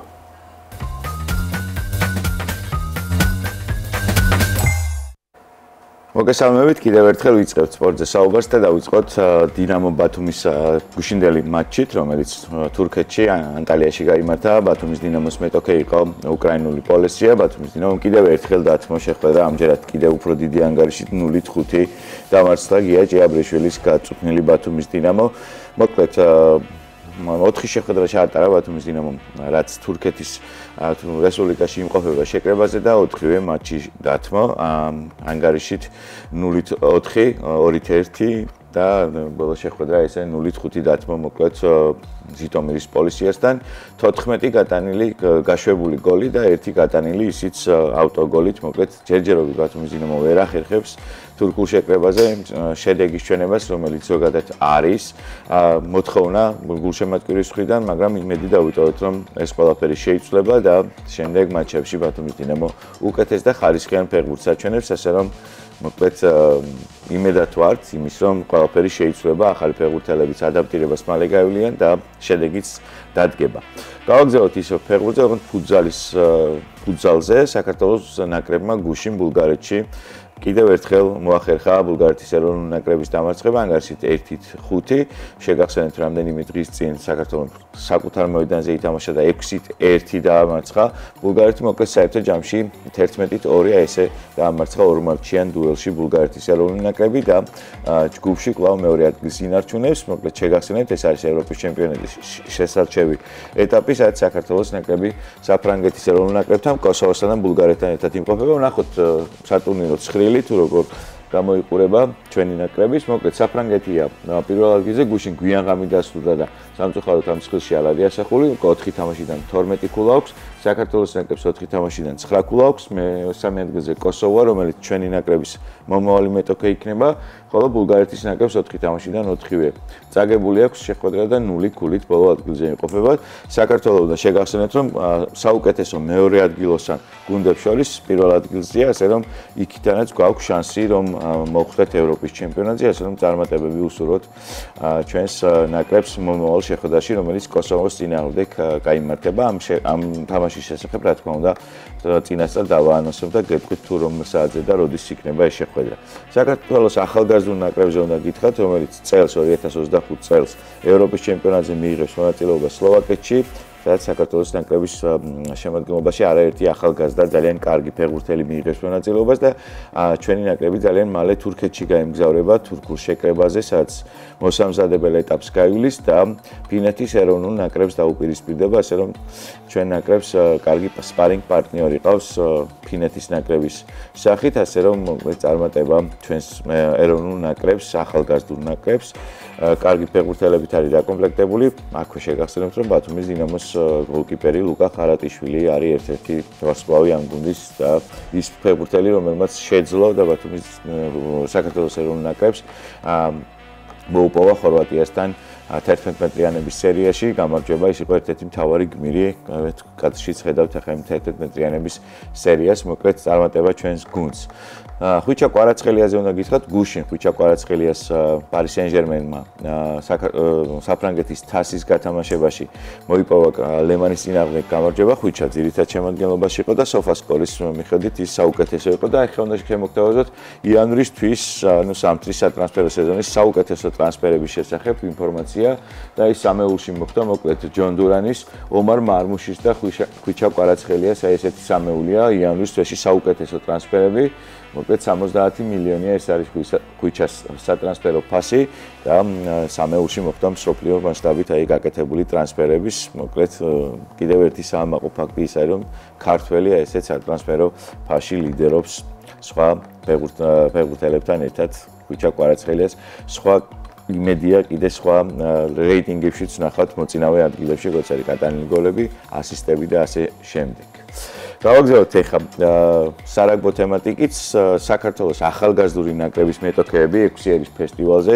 შეგახსენებთ, ახალგაზრდული ნაკრებია პირველი მერცხალი, რომელსაც გაარღვია 6 ერის კარები და მონაწილეობს 6 ერში. მოკლედ ამ ფესტივალის მეტოქეები უკვე ცნობილია. საქართველო იტალიას დაუპირისპირდება 10 აპრილს, 14 აპრილს საქართველო უელსი, ხოლო ირლანდია საქართველო 18 აპრილს ეს სამ შეხვედრით დასრულდება. იმედი დავიტოვეთ, რომ კიდევ უფრო წინ წავა ჩვენი ნაკრები, ჯგუფურ ეტაპს გადალახავს. ვისში გაიმართება საფრანგეთში ეს შეხვედრები და საქართველოს ნაკრებს აქვს შანსი კიდევ ერთხელ დაუმტკიცოს ევროპას და არა მარტო ევროპას, მსოფლიოს, რომ საუკეთესო მორაგბეები ყავს ჩვენ ქვეყანას და დიდ ნაკრებსაც მიეცემა შანსი ოდესმე 6 ერის მონაწილე გახდეს. ალექსანდრე ჯიკიჩმა დაასახელა საქართველოს ნაკრების შემადგენლობა 21 თებერვალს გასამართი უმნიშვნელოვანესი მატჩის წინ დაასახელა შემადგენლობა. შეგახსენებთ, დანიის ნაკრებთან მოგვიწევს ევროპის ჩემპიონატის შესაჩევი მატჩის ყველაზე გადამწყვეტი მატჩის ჩატარება.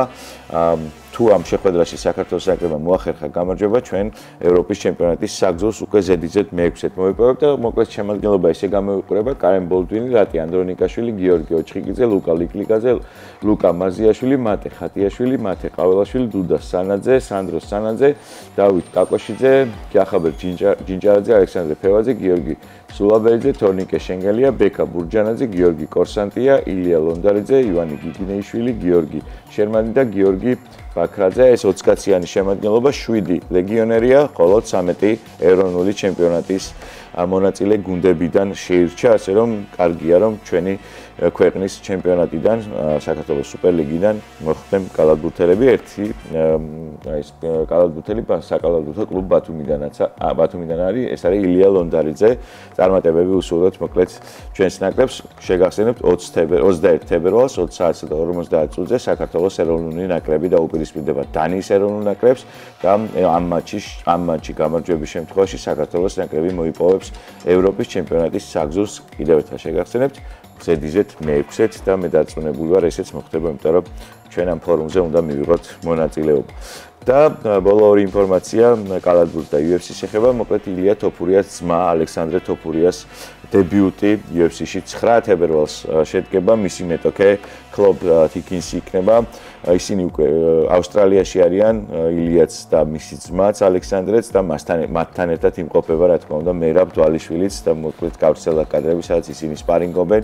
9 თებერვალს მთელი საქართველო თავი როგორც ყოველთვის ვათენებთ, დილის 5 საათიდან დაიწყება აღნიშნული დაპირისპირებები და პირველი სადებიუტო შეხვედრა ალექსანდრე თოფურიას UFC-ს რანგში და გულშემატკივრობთ მას, რა თქმა უნდა, ძალიან ძლიერი მეტოქე ყავს, მაგრამ როგორც ილია თოფური ამბობს, მისი ძმა ძალიან მაგარ ფორმაშია, დაფრინავს, შეგვიძლია ვთქვათ და ძალიან კარგ ფიზიკურ კონდიციებში, ასე რომ ველოდებით პირველ გამარჯვებას ილია თოფურიას ძმისგან, ალექსანდრე თოფურიასგან. მოგჯერჯერებთ როგორც ილია თოფურიას ძმას, ესე მოიხსენიებთ, მაგრამ იმედი დავიტოვოთ, რომ ძალიან მალე მისი ნიშა იქნება ამ სპორტის სახეობაში და როგორც ალექსანდრე თოფურია, ესე მოიხსენიებს ყველა ამ სპორტის მოყვარულები. და ბოლო ამბავი დონჩიჩს ეხება, ლუკა დონჩიჩი მე გითხარით რამდენიმე დღის რომ ის ლოს-ანჯელეს ლეიკერსის საკუთრება გახდა, კვლავ 77 ნომრიანი მაისურით ითამაშებს და მოკლედ ეს კალადურთის ლეგენდა, შეგვიძლია უკვე ვთქვათ,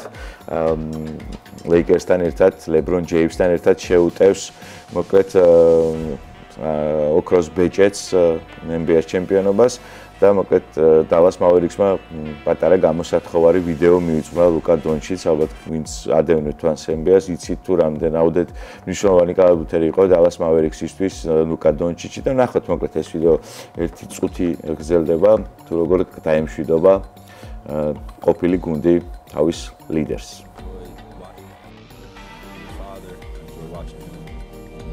Develop as a person first, and then the basketball stuff will take care of it. We all know how skilled he is. We all know his numbers and stuff like that. But no, he's just a good kid. Now it's Luka. Doncic for the win. Oh yeah! And that is about the best dunk we've ever seen out of Luka. To the hoop with a ball. Points 71 and 72.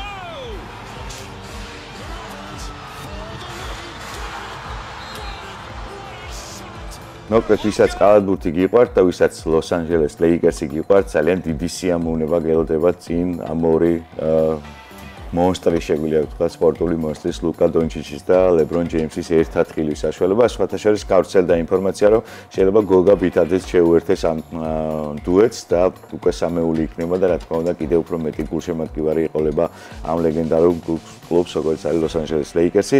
მოკლედ ესეთი იყო სპორტული ამბები. მე ხვალ ზუსტად 10-15 წუთამდე გემშვიდობებით. ეხლა კი სალომეს და მარიას უნდა დაუბრუნდე და თქვენთან ერთად გავაგრძელო გაცემის ცქერა. სალომე მარია. მოგწონს ეს სპორტული ამბები და ვემზადებით 9 თებერვლისთვის, უნდა უგულშემატკივროთ. ვიგვიძებთ ყველანი დილით.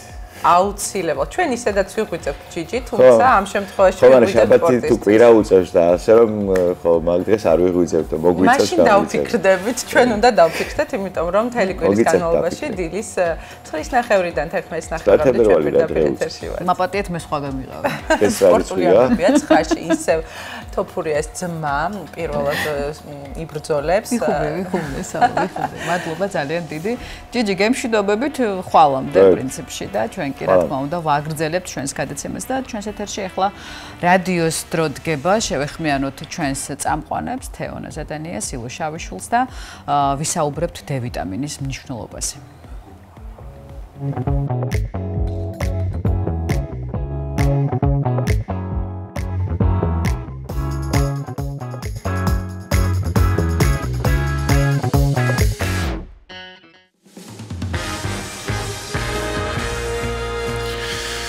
მოგესალმებით.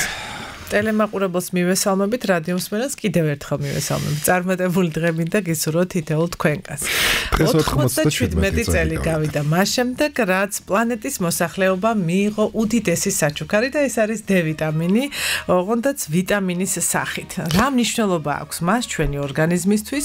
ამ თემაზე ვისაუბრებთ დღეს ჩვენი სტუდიის სტუმართან ერთად. დღევანდელ გადაცემაში მონაწილეობს ექიმი ენდოკრინოლოგი ანა კოტორაშვილი. მოგესალმებით ანა, მადლობა რომ ხართ ჩვენთან ერთად. მოგესალმებით, მადლობა მოწვევისთვის. ანუ ესეთი შესავალი დეკლამატორული მქონდა, იმიტომ რომ 97 წლის წინ მიიღო იქამდე მზის ხივებით საკმარისი მოსახლეობისთვის, სანამ გაიგებდა, რომ აი ესეთ ვიტამინის სახით ტაბლეტიზირებული D ვიტამინი. რა მნიშვნელობა აქვს მას ჩვენი ორგანიზმისთვის და იმაზეც ვისაუბროთ, რომ ნუ კარგით, ეტაპობრივად რომ ეს მოდაში შემოვიდა, გადაჭარბების შემთხვევაში როგორა და ასე შემდეგ. დავიწყოთ იმით, რომ რა მნიშვნელობა აქვს მას ჩვენი ორგანიზმისთვის. პირველ რიგში რა არის D ვიტამინი? ამით დავიწყოთ და მე მივყვეთ კი ბატონო არ შეგეწინააღმდეგე. ეს იგი D ვიტამინი ეს არის ცხიმში ხსნადი ვიტამინი, მიეკუთვნება ცხიმში ხსნადი ვიტამინების ჯგუფს, რომელიც იქცევა როგორც ჰორმონი, მაგრამ არის ნუტრიციული თვალსაზრისით არის ვიტამინი. ამიტომ ხშირად ესეთი დაბრუნებულობა არსებობს ხოლმე, რომ ჰორმონია თუ ვიტამინი. სინამდვილეში არის ორივე. და აქვს ძალიან დიდი მნიშვნელობა ორგანიზმისთვის. პირველ რიგში და ყველამ ვიცით ეს, რომ ძისხივების მოქმედებით კანზე ხდება D ვიტამინის გამომუშავება ორგანიზმში. აი უფრო კონკრეტულად რო ვთქვათ, კანში არსებული ქოლესტეროლი ძისხივების ულტრაიისფერი მოქმედებით გარდაიქმნება სხვა ნივთიერებად, აი D3-ს, რასაც ვეძახით, ვიღებთ ამ ნივთიერებას, რომელიც გადადის სისხლში და ჰორმონის მაგვარად იქცევაო, როდესაც ვლაპარაკობთ, სწორედ ეს მეტაბოლიზმი განაპირობებს ამას, რომ მერე გადადის ღვიძლში და საბოლოოდ აქტიური ნივთიერების სახით თირკმელში ვიღებთ კალციტრიოლს, რასაც ვეძახით და ეს ლაბორატორიული კვლევები ზუსტად ამ კალციტრიოლზე ხდება. ანუ ვიკვლევთ კალციტრიოლის რაოდენობას სისხლში. თუმცა D ვიტამინის სისხლებით მიღებას გრძელი ხანგრძლივი პროცესი უნდა და თან ცოტათი რთული ამბავია. ამზეც უნდა. ისე ხანგრძლივი და აუცილებელი კომპონენტია მზე. მზეც უნდა. რაც ზამთარში და ხო ესეთ ამინდებში არის გართულებული, რა თქმა უნდა. და მნიშვნელობა D ვიტამინის რას იწვევს მისი დეფიციტი და როდის არის საგანგაშო, აი რა ასაკში მისი დეფიციტი? და რა სხვარი? კი. ბოლო პერიოდში ძალიან ბევრი კვლევა იყო D ვიტამინთან დაკავშირებით, რამაც გამოიწვია ეს ეგრეთ წოდებული ბუმი, რაც წამოვიდა D ვიტამინის მაგალითად რუტინული განსაზღვრა ლაბორატორიულად და შემდგომ დანამატების სახით მიღება. ადრე იყო ესეთი შეხედულება, რომ 30-მდე იყო დეფიციტი, 30-დან 50-მდე ნორმა ან 100-მდე ესეც იყო განსხვავებული ლაბორატორიების მიხედვით, თუმცა ახლა ახალი გაიდლაინის გათვალისწინებით, რომელიც 2024 წელს შეიქმნა სწორედ ამ ბუმის შემდგომ, რომ აი სწორი რეკომენდაციები მოგცენ D ვიტამინის გამოყენებასთან და ტესტირებასთან დაკავშირებით, ეს ზღვარი არ არის სპეციფიკაცია არ არის გაიდლაინში გაკეთებული, რა უნდა იყოს D ვიტამინის ნორმა, დეფიციტი და ასე შემდეგ. თუმცა გამოყოფილი არის გაიდლაინში ის ასაკობრივი ჯგუფები, ვისთვისაც აუცილებელი არის D ვიტამინის მოხმარება. ეს არის 1-დან 18 წლამდე მოზარდები და ბავშვები, რომლებისთვისაც D ვიტამინის დეფიციტი ქმნის ისეთი დაავადების რისკს, როგორც არის, როდესაც ხდება ძვლის დემინერალიზაცია მაგალითად. იმიტომ რომ ჩვენ ვიცით, რომ კალციუმის და ფოსფატის რეგულაციაში D ვიტამინის ძალიან დიდი მნიშვნელობა აქვს ჰორმონებთან ერთად. ამიტომ აქ არის რეკომენდაცია, რომ ემპირიულად უნდა იქნას ბავშვებში დანიშნული D ვიტამინი. ემპირიულად ნიშნავს იმას, რომ შეიძლება არ განუსაზღვროთ საერთოდ D ვიტამინის რაოდენობა, მაგრამ ბავშვს უნდა მივცეთ აუცილებლად. ადრე იყო რეკომენდაცია, რომ 3 წლამდე ვაძლევდით, ახლა ეს რეკომენდაცია შეიცვალა, გახდა 18 წლამდე. რაც შეეხება დოზას, აქაც სპეციფიკაციას არ გვაძლევს გაიდლაინი, თუმცა ამბობს, რომ კვლევა ჩატარებული იყო ადამიანებზე, რომლებიც იღებდნენ 300 ერთეულიდან 1000 ერთეულამდე და საშუალოდ ეს დოზა შეიძლება იყოს 600 ერთეული, თუმცა ეს დამოკიდებული არის მაინც კლინიცისტის გადაწყვეტილებაზე, რომელიც მიიღებს გადაწყვეტილებას იმ მდგომარეობიდან გამომდინარე, მაგალითად თუ არის ბავშვზე საუბარი, რომელიც ექსკლუზიურად ზუზუთი კვებაზე არის, მისთვის აუცილებელი არის D ვიტამინის დანამატის და გასათვალისწინებელი არის დედის მდგომარეობას და 18 წლამდე ასაკის პირებშიც გასათვალისწინებელია მათი სიმპტომები და ანამნეზი. და ანუ ახალმა კვლევამ ჩემი დაკვირვებით გაზარდა ესე იგი სიტუაცია მოამწიფა ისე, რომ უკვე D ვიტამინის მიღებას ადამიანი თვითნებურად მოუკლებენ, იმიტომ რომ ექიმის მეთვალყურეობა საჭირო და სწორედ ის ანამნეზის შეკრება, რაც თქვენ თქვით, რომ დოზა განისაზღვროს, იმიტომ რომ მქონდა ჩვენ სურათი წლების განმავლობაში, რომ პროფილაქტიკურ დოზას იღებდნენ ადამიანები ექიმის რჩევის გარეშე 2000, ზოგჯერ 5000-აც და ზევითაც ყოფილა ასეთი შემთხვევები და ზედოზირება რას იწვევს? მოკლედ ეს მინდოდა მეკითხა. ზედოზირება იწვევს ზოგადად ზედოზირება რასაც იწვევს ხოლმე, ანუ ინტოქსიკაციას, ნებისმიერი მედიკამენტი იქნება ეს თუ დანამატი, ზუსტად D ვიტამინის ზედოზირებით შესაძლებელია გამოვიწვიოთ ინტოქსიკაციას. სწორედ ეს გაიდლაინი ამის საწინააღმდეგოდ რეკომენდაციებს გვაძლევს, რომ თვითნებურად მიღება განსაკუთრებით 18-დან 50 წლამდე ასაკში, როდესაც ეს ემპირიული მოხმარება არ არის რეკომენდირებული, თვითნებურად მიღებამ შეიძლება ეს ზედოზირება და ინტოქსიკაცია გამოიწვიოს, რაც იწვევს გულისრევას, ღებინებას და ეს პარადოქსულად იმის გათვალისწინებით, რომ D-ვიტამინი ძვლის მინერალიზაციაში ერთ-ერთი მნიშვნელოვანი ფაქტორია, ზედოზირების შემთხვევაში D-ვიტამინი იწვევს ძვლის დემინერალიზაციას. ანუ შესაძლებელია, რომ ძვლის ტკივილი იყოს ერთ-ერთი სიმპტომიც დემინერალიზაციის ხარჯზე. რა ინტენსივობით უნდა მოხდეს შემოწმება? თუ გინდით 18 წლამდე ასაკი. ნებისმიერ ასაკში იმ ჯგუფებშიც კი, როდესაც რეკომენდირებულია, რომ ემპირიულად იქნეს D-ვიტამინის დანამატი დანიშნული, რუტინული შემოწმება არ არის რეკომენდირებული არც ერთ ასაკში. ანუ ეს ნიშნავს, რომ შესაძლებელია, რომ ერთჯერ გავაკეთოთ თქვათ ეს D-ვიტამინის ანალიზი, მაგრამ რუტინულად მაგალითად ნებისმიერ ანუ პირველივე კონსულტაციაზე მისვლის დროს ექიმთან ან წელიწადში ერთჯერ ან რაღაცა ამის საწინააღმდეგო რეკომენდაციას გვაძლევს ახალი გაიდლაინი. და მნიშვნელოვანია კიდე რამდენიმე ჯგუფი, როდესაც ემპირიულად D-ვიტამინის მიღება არის მნიშვნელოვანი. ეს არის ორსულები და ორსულებში საშუალო დოზა, აქაც სპეციფიკაცია არ ხდება, მაგრამ არის 2000-დან 2500 ერთეულამდე, ესეც ექიმი იღებს გადაწყვეტილებას და 75 წელს ზევით ასაკის ადამიანებში შესაძლებელია, რომ 6800 ერთეული იყოს ემპირიულად მიღებული. დანარჩენ კატეგორიაში და კიდე ერთი კატეგორია ბოდიშს გიხდით, ეს არის ადამიანები, ვისაც რისკი აქვთ პრედიაბეტის განვითარების. აქაც რეკომენდაციას გვაძლევს გაიდლაინი, რომ ემპირიულად იყოს დანიშნული, თუმცა არც ერთ კატეგორიაში არ არის რეკომენდაცია, რომ გავაკეთოთ რუტინულად ტესტირება. ანუ ეს ლაბორატორიული ტესტირება, რომელიც ძალიან პოპულარული იყო. ესე იგი, ლაბორატორიებს და ფარმაცევტებს გაუჭირდებათ ეს D-ვიტამინის ბიზნესის მიმართულება, იმიტომ რომ საკმაოდ ძვირადღირებული იყო ლაბორატორიული თამაში. ანუ ახალი გაიდლაინები სურათს თავდაყირა აყენებს, როგორც მივხვდი და საერთოდ იცვლება წარმოდგენები D-ვიტამინის შესახებ. არა მარტო D-ვიტამინის შესახებ, მე მგონი ყველაფერთან მიმართებაში, მათ შორის პოლიტიკაშიც. ამაშიც კი ეთანხმებით. და რა შემთხვევაში არ შეიძლება D-ვიტამინის მიღება? თუ არსებობს ასეთი რამ, ან დაუშვათ ქრონიკულად დაავადებული ადამიანები კონკრეტულ ჯგუფისთვის, თუ არსებობს ასეთი რეკომენდაცია.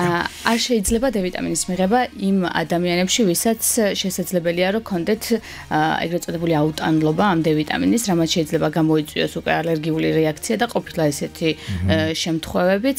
არ შეიძლება, რაც ჩვენ ვახსენეთ, ანუ ემპირიულად მაგალითად 18-დან 50 წლამდე ჯანმრთელ ადამიანებში D-ვიტამინის განსაკუთრებით დიდი დოზებით მიღება, ასევე არ შეიძლება ადრე იყო ესეთი პოპულარული მეთოდი, მაგალითად კვირაში ერთხელ ან თვეში ერთხელ განსაკუთრებით დიდი დოზებით D-ვიტამინის მიღება, როგორც არის 50000 ერთეული, 60000 ერთეული და ასე შემდეგ. ეს გაიდლაინიც ამაზე სპეციფიკაციას აკეთებს და გვაძლევს რეკომენდაციას, რომ თუ მაინც და მაინც იმ ჯგუფში შევდივართ, მაგალითად პრედიაბეტის განვითარების რისკი გვაქვს, უნდა მოხდეს ყოველდღიური დაბალი დოზებით თერაპია, დიახ, და არა ესეთი დარტყმითი დოზა. დარტყმითი, რომელმაც შეიძლება გამოიწვიოს ინტოქსიკაცია, კი, რაც ვახსენეთ. მადლობა. საინტერესო რჩევებისთვის, საინტერესო საუბრისთვის წარმატებებს გისურვებთ. მადლობა, კარგი. დღევანდელ გადაცემაში მონაწილეობდა ექიმი ენდოკრინოლოგი ანა კოტორაშვილი. ჩვენ საუბრობდით D-ვიტამინის მნიშვნელობაზე, მის ზედოზირებაზე და ძალიან ბევრი სასარგებლო რჩევა მივიღეთ ჩვენ ანასგან დღეს და ჩვენმა მსმენელმა და მაყურებელმა. მაყურებელს ამასობაში მემშვიდობებით რადიო სფერელთან დავრჩებით, აუცილებლად დაგველოდეთ. ნახვამდის.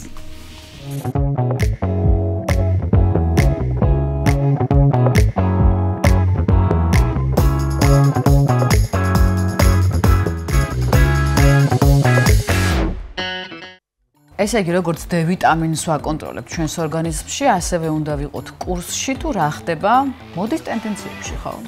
რა არის მოდაში, რა უნდა მოვირგოთ, რა არ უნდა მოვირგოთ და ამ შემთხვევაში რუბრიკაში მოდა ყველასთვის გაბრიელა კვაჭანტირაძე გასცემს რეკომენდაციებს. თუ მოდის წესები, რომელიც არ უნდა გავითვალისწინოთ. რომელიც არ უნდა გავითვალისწინოთ. აი შეიძლება მოგწონდეს კაბა, თუმცა ეს შენს ტანს ცუდად გამოაჩენს. ეს უნდა იცოდე და რა უნდა გავითვალისწინოთ, საინტერესოა გაბრიელას რჩევები.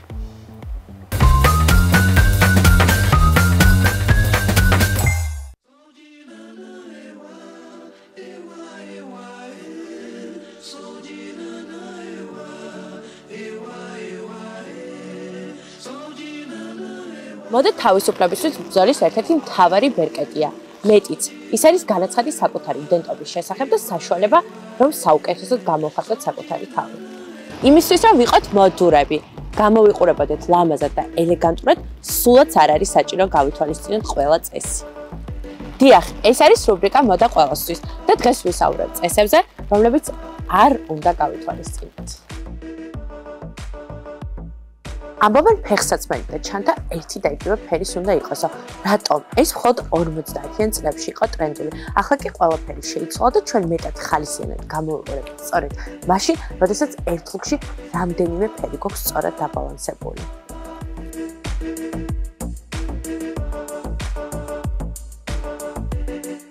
ამბობენ, რომ საღამოს კაბას აუცილებლად მაღალქუსლიანი ფეხსაცმელი უნდა შევუხამოთ. თუმცა ესეც მოძველებული შეხედულებაა. დაბალ ძირზე კომფორტული ფეხსაცმლით შეიძლება სადა, ელეგანტური და დახვეწილი სტილის შექმნა, რომლითაც ნებისმიერ პომპეზურ წვევლებაზე მოვიწონებთ თავს. ეს კარგი გამოსავალია მათთვის, ვისაც შემსავით სასაცილოდ უჭირს მაღალ ქუსლებზე სიარული. გადახედეთ ჯიჯი ჰადიდის ფოტოებს. თანამედროვე ვარსკვლავებიდან ის ერთ-ერთია, რომელიც საოცრად ახერხებს საღამოს კაბებისა და სპორტული ფეხსაცმლის კომბინირებას.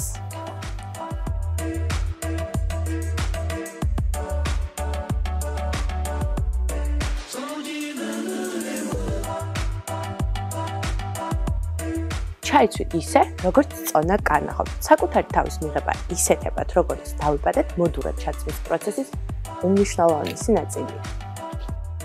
ატარეთ მხოლოდ ის სამოსი, რომელიც თქვენს სქესს შეესაბამება. ეს, რა თქმა უნდა, კიდევ ერთი მცდარი სტერეოტიპია. თქვენ შეგიძლიათ თამამად მოიგოთ მამაკაცის სამოსი. ამის ნათელი მაგალითია ვიქტორია ბეკემი, რომელიც ხშირად თავისი მეუღლის სამოსში გვევლინება.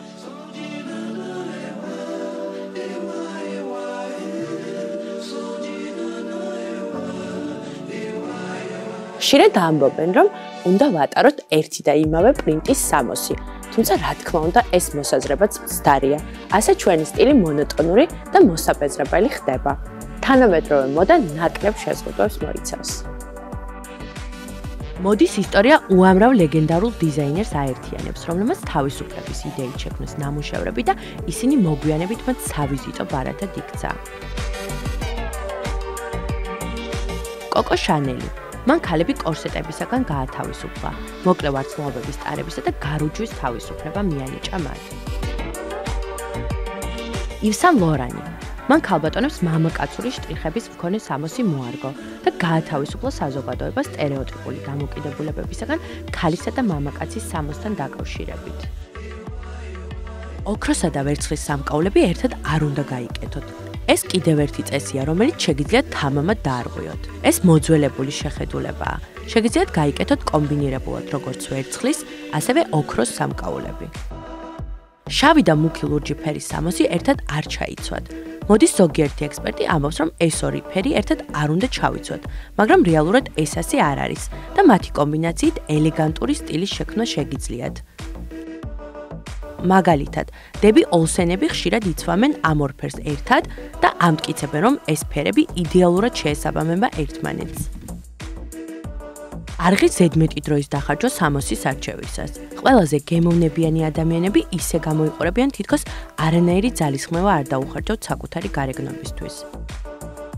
საბოლოო ჯამში სტილი თვით გამოხატვამდე მიდის და ვფიქრობ, რომ არაფერ შეუძლია დააუშნოს ადამიანი, რომელიც გულწრფელია საკუთარ თავთან და თვით შეფასება. სწორედ მაღალი თვით შეფასება ხდის ჭეშმარიტ მოდის მიმდევარს მიმზიდველს. მიუხედავად იმისა, როგორი აღნაგობა აქვს და რა ზომა სამოსს იცვამს ის. ის იღებს საკუთარ თავს ისეთად, როგორიც არის და ყოველთვის საკუთარ ტყავში გრძნობს თავს. თუნდაც ძალიან დაღრილი იყოს, ის მაინც წელში გამართულია, არ ჩამოყრის მხრებს და ამაყად. თავაწეული ივლის.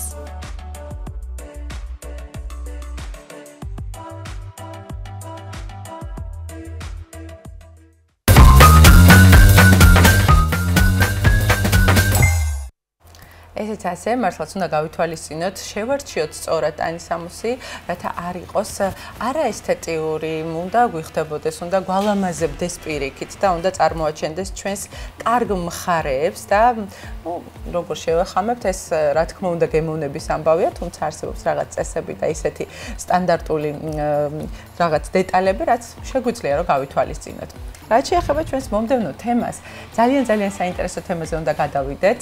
სწავლა სიბერემდე ყოველთვის ვამბობ და ყველაფერი უნდა ვისწავლოთ, იმიტომ რომ პირველივე ნაბიჯებიდან, როდესაც ვიბადებით, ჩვენ შემეცნების პროცესში ვართ და თვით შემეცნების ხანგრძლივი პროცესი, როცა ადამიანი იწყებს საკუთარი თავის შეცნობა, საკუთარი თავის ოვნის მცდელობები გვაქვს. ყველაზე რთული პროცესია და ამეთანხმებით ალბათ ვირჩევთ ერთ პროფესიას, შემდგომ შესაძლოა შევიცვალოთ აზრი და მივხვდეთ, რომ ეს ჩვენი არ არის. ან სულაც უბრალოდ ახლით დავინტერესდეთ. სწავლა სიბერემდეო ხო ვამბობ და ამის ძალიან ბევრი მაგალითი გყავს გვერდით. თამარ ნიკურაძე თავად 25 წელია უკვე ასწავლის ინგლისურ ენას და არა მხოლოდ. თუმცა ყოველთვის ცდილობს განვითარებას. ამჯერად ჩინურის შესწავლით დაინტერესდა. საინტერესოა რატომ და როდის გადაწყვიტა. მოგესალმებით თამარ, დიდი მადლობა მოგზაურობისთვის ბესეუს დოქტორანტი, ლექტორი თამარ ნიკურაძე, როგორც გითხარით.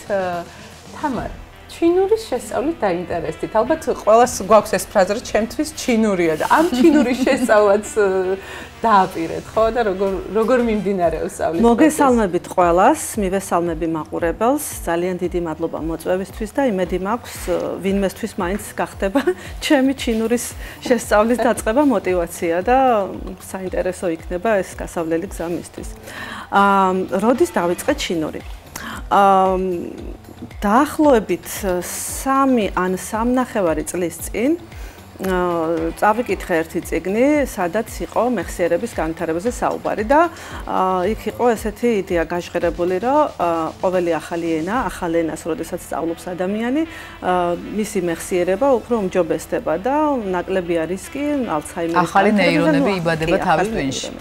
და მოკლედ ძალიან ბევრი ვიფიქრე, იმიტომ რომ ეხა გერმანული მეორე ენა იყო ჩემი, თურქული ვიცოდი რაღაც დონეზე გარკვეულ ეტაპზე, რუსული თავისთავად ხადია, ინგლისური და გადავწყვიტე ამერჩია ისეთი ენა, რომელიც ამ ყველაფერს არ გავდა.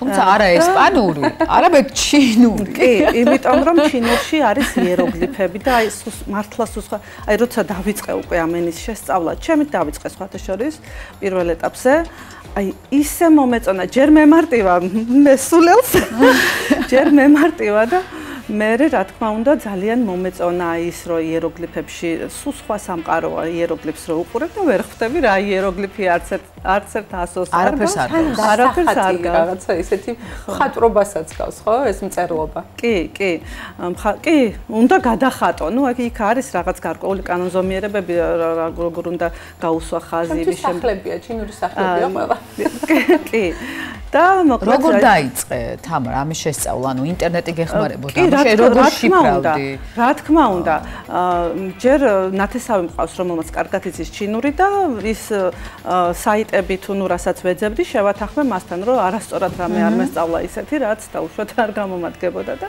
შევათანხმე და ყოველ კვირა დღეს იმიტომ რომ ფიზიკურად სხვა დრო არ მქონდა ამოვიწერდი ამ იეროგლიფებს ვიდეოსაც ჩავწერდი ანუ აუდიოს სახით და აი მაგალითად სადაც ვიყავი სამსახურში ან სადმე წავიღებდი ამ ყველაფერს და 10 წუთიან შუალედში 5 წუთიან შუალედში მეცადინეობდი და ყველა დამცინოდა უფრო მწერლობას თუ უფრო აი სიტყვების გამოთქმასაც რაღაცა წინადადებდა ჯერ ანუ პირველი ორი დონეს ახლავს პინინი რაც ცოტა ნაცნობი იმით რომ ვთქვათ ტერმინით ინგლისურის ტრანსკრიფციას გავს ანუ როგორ იკითხება ის იეროგლიფი ის ნახატი როგორ იკითხება აი იმით არის და შემდეგ უკვე მესამე დონე უკვე მთლიანად იეროგლიფებია თუმცა პარალელურად ორივე სწავლობ იმიტომ რომ წაიკითხო ის ახალი იეროგლიფი იქნება თუ რაც სიტყვაში იეროგლიფი მე როგორც ვიცი ანუ უფრო ცოტა დეტალებში რომ შევიდეთ იეროგლიფი თვითონ სიტყვას ნიშნავს და არაფრით არ არის ეს ცალკეული ასობგერა ხო ამ ერთი იეროგლიფში გაერთიანებულია ისეთი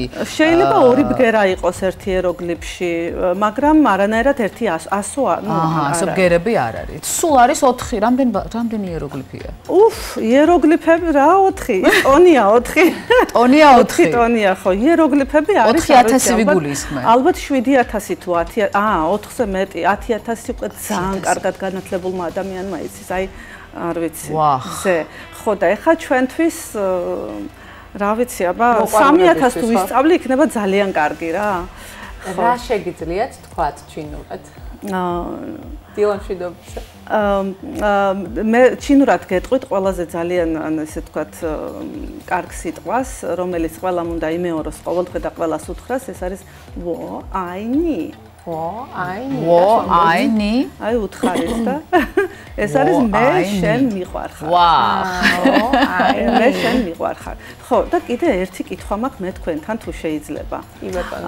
ეს 24 წლის გოგო რატომ მომიწვიეთ ამ რუბრიკაში? შესანიშნავია. 20 წაბლას იბერენდეო და 24 წლის გოგო რატომ მომიწვია? ანუ, როდესაც თქვენ დაიწყეთ სწავლება, მაშინ დაიბადეთ, ამას გულისხმობთ, იმიტომ რომ მე წარვადგინეთ წარდგენის დროს თქვი რომ დაახლოებით 25 წელია. რაღაცა შეცდომას ჰქონდა ადგილი. კი ბატონო, რა თქმა უნდა. თამარ, თქვენ საუბრის დასაწყისში ახსენეთ, რომ ზოგისთვის შეიძლება იყოს мотиваცია.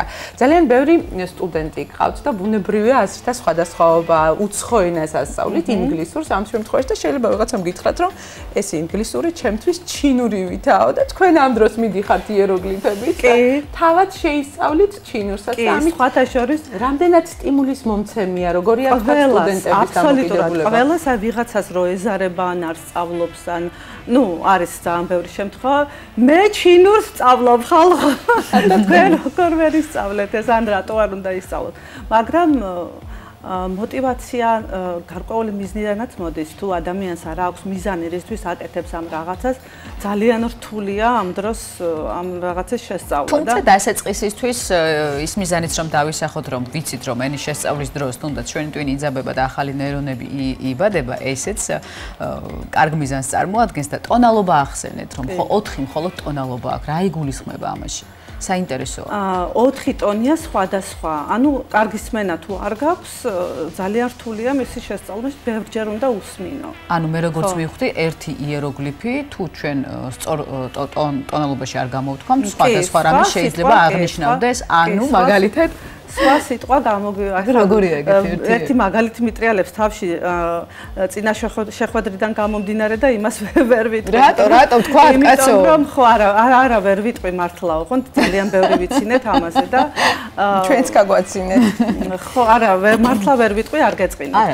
მხოლოდ ერთ რაღაცას გეტყვით რომ აი როდესაც ადამიანი იწყებს ჩინურის შესწავლას ძალიან დიდი მოთმინება უნდა ქონდეს იმიტომ რომ ძალიან დიდი ხანგრძლივი გზაა გასავლელი მე 3 წელი ავსწავლობ ჩინურს და მიუხედავად ამისა მხოლოდ მეორე დონის გამოცდა ჩავაბარე იმიტომ რომ პირველ რიგში ჯერ დრო არ მქონდა და აი ესე როგორც მოგიყევით ხო და ძირითადად დატვირთვას ვაკეთებდი ზაფხულობით იმიტომ რომ ზაფხულში მაქვს იმდენი დრო რომ ჩაუჯდე და მთლიანად ჩავიძირო ასე ვთქვათ ამ იმაში საქმეში სიახლეში თამარ რას ეტყვით იმ ადამიანებს ვინც რაღაცა მისწრაფებები ვისაც რაღაც მისწრაფებები აქვს რაღაც სურვილი შეისწავლოს სხვადასხვა პროფესია ამ შემთხვევაში შეიძლება საერთო სრულებითაც არ იყოს უცხო ენა და მაგალითად სხვა პროფესიის შეძენა სურს უკვე სხვა ასაკში მე მაგალითად შევატყვე ჩემ თავს რომ ჩემს ტვინს უყვარს სწავლა და რამოდენიმე წლის წინ, როდესაც ვიყავი დეპრესიაში, აი ვერ ხვდებოდი, რომ თურმე სწავლა ჭირდება ჩემ ტვინს და როდესაც დავიწყე კი, როდესაც ეს ყველაფერი დავიწყე და წამოვიწყე, ანუ გამეორება არის ძალიან მნიშვნელოვანი რამ, ერთი და იგივეს რომ იმეორებ და ანუ შესაბამისად შემდეგ სწავლობ და მოკლედ ჩემს ტვინს მოუხდა და იქნებ ვიღაცა შეიძლება დეპრესიაში იყოს და გამოადგეს ეს რჩევა, იმიტომ რომ დაფიქრდეს მაგალითად რისი კეთება მოწოს შეიძლება მუშაობდეს დრო არ ქონდეს, მაგრამ იმის კეთებით რაც მოგწონს პარალელურად შეიძლება ისე აგავსოს ენერგიით და გამოგაჯამრთელოს და გამოგაჯანსახოს საერთოდ ანუ მე დაფიქრდე რომ სად ვიყავი აქამდე რომ მე შემიძლია ახლა სტუდიაში რასაც ვხედავ და რასაც გრძნობ შემიძლია ვთქვა რომ თამარი უბრალოდ ბრწყინავს აი მართლა შინაგანად ხარ გაბრწყინებული ეს არის ძალიან მაგარი და სანამ ხო მადლობა სანამ დაგემშვიდობებოდი ცოტა დრო ხრჩება იმიტომ რომ ახლა საინფორმაციო სამსახური დროდგება ჩვენს ეთერში. მანამ აი გულდასმით გიჭირავს ეს პატარა ბლოკნოტი, რომელიც დავინტერესდი რა არის. კი, ეს არის სხვათა შორის ფურცლებზე მქონდა ადრე, მაგრამ ფურცლები ხან გამეფანტა, ხან დამეკარგა და სპეციალურად შევიძინე ეს ბლოკნოტი იეროგლიფებისთვის. თითო იეროგლიფს წერ თითო ფურცელზე, უკან ვაწერ რას ნიშნავს, რომ დღის განმავლობაში გავიმეორო, იმიტომ რომ ნახეთ როგორი რაღაცა ერთხელ ნასწავლი გადადის მოკლევადიან მეხსიერებაში. ხოლო მინიმუმ 4 ჯერ უნდა ისწავლოს ადამიანმა, რა თქმა უნდა, შუალედებით, რომ ეს რაც მოკლევადიან მეხსიერებაშია, გადავიდეს გრძელვადიანში. ამას ყველას უხსნით ჩემ მოსწავლეებსაც კი, რომ რამდენადაც იმეორონ და ისწავლონ. და ამის გამო ეს მაქვს ესე ახლოს, სადაც წავალან ვიქნები, მარტივია, პატარაა, ჯიბეში ჩავიდე. ამ შემთხვევაში როგორი იმეორებ? აი, მაგალითად ერთი ნახატი დავიწყო. კი, ბატონო. მაშინ მოდით ნახატი გაჩვენოთ? რაც გინდათ რომ ამოიკითხოთ თქვენთვის. კი ბატონო, აგერ იყოს მაგალითად Beifang. აგერ არის. აი კამერაშიც რა ჩვენოთ. Beifang. აჰა. აი ორი იეროგლიფია. Beifang.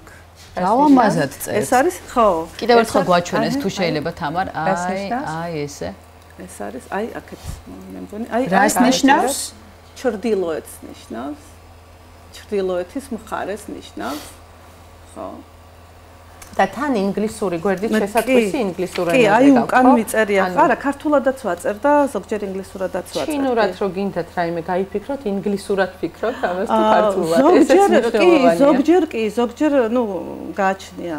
ყველაზე რთულად გამოსათქმელი იეროგლიფი, რომელზეც ძალიან დიდი დრო დახარჯეთ, რომელია? მასე ხა ზუსტად არ მახსენდება, მაგრამ არის ჰანიუ. ხანუ ხა ძალიან ისე დავამახინჯე ბოლოში, რომ ჰანიუ არის ჩინურ ენას ნიშნავს და ძალიან დიდი მადლობა თქვენ წარმატებები, მესეოსე. მადლობა როგორ არის? სიემენ. თამარ. ჩვენს დოქტორანტი, ლექტორი თამარ ნიკურაძე გახდა ჩვენთან ერთად, რომელიც სიბერემდე სწავლობს და მოგვიწოდებს ამისკენ ყველას საინფორმაციო გამოშვების დრო დადგა. სულხან წულუკიძე გვერდდება ახალი ამბებით. მშვიდობის. კიდევ ერთხელ. კოლეგებო, მოგესალმები ყველას, ვინც ახლა შემოგვერდთა ახალი ამბების დრო.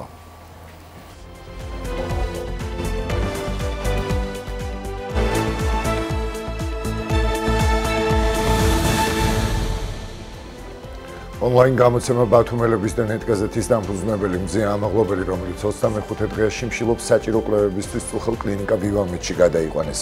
სპეციალურმა პენიტენციურმა სამსახურმა რამდენიმე წუთის წინ განცხადება გაავრცელა, რომელშიც აღნიშნულია, რომ ამაღლობელი კლინიკაში გადაყვანილია მისი თანხმობით ანამნეზის შესაბამისი სამედიცინო კვლევების ჩასატარებლად და მან კლინიკაში მოთავსების შემდგომ დამატებით განაცხადა თანხმობა სპეციალური პენიტენციური სამსახურის ექიმ სპეციალისტების მიერ რეკომენდებული კვლევებისა და პროცედურის ჩატარებაზე.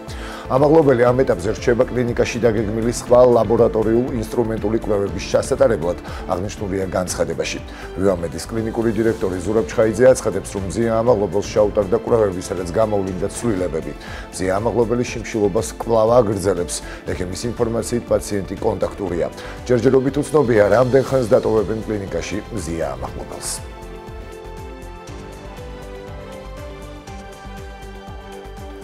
ბათუმში 24 საათიანი აქციების შეწყდა ორგანიზატორები აცხადებენ, რომ ღამისთების მიზანი დაკავებული მოშიმშილე ჟურნალისტის ჯანმრთელობისთვის ყურადღების მიქცევა იყო. ფიქრობენ, რომ ამაღლობელს კლინიკაში საფრთხე აღარ ემუქრება. პროტესტი გაგრძელდება ჩვეულებრივ რეჟიმში და უცვლელ ლოკაციაზე საღამოს 7 საათიდან შეიკრიბებიან. ასევე დაანონსეს, რომ პროტესტი მუნიციპალიტეტებში გასვლით და მოქალაქეებთან შეხვედრებით გაგრძელდება. ქალაქში კი მოეწყობა მსვლელობები. მოთხოვნები კვლავ არჩევნების ჩანიშვნა და დაკავებულების გათავისუფლება. ჯანმრთელობისა და სიცოცხლის საფრთხე, რაც 24 დღიანი შიმშილობის გამო მზია ამაღლობელს ემუქრებოდა, შეიძლება ითქვას, რომ მოხსნილია. ის არის იმედი მაქვს საიმედო ექიმების ხელში, მუდმივი თვალყურეობის ქვეშ იქნება სულ მცირე მომდენო რამდენიმე დღე და ამავდროულად თავად მზიასგან რაც ვიცით, ესეც კლინიკის დირექტორმა გააკეთა განცხადება ამაზე. მზია ამაღლობელი აგრძელებს შიმშილობას. გაგრძელდება ცხადია ის წინააღმდეგობა და პროტესტი, რაც ბათუმშია დაწყებული, რაც სხვა ქალაქებში.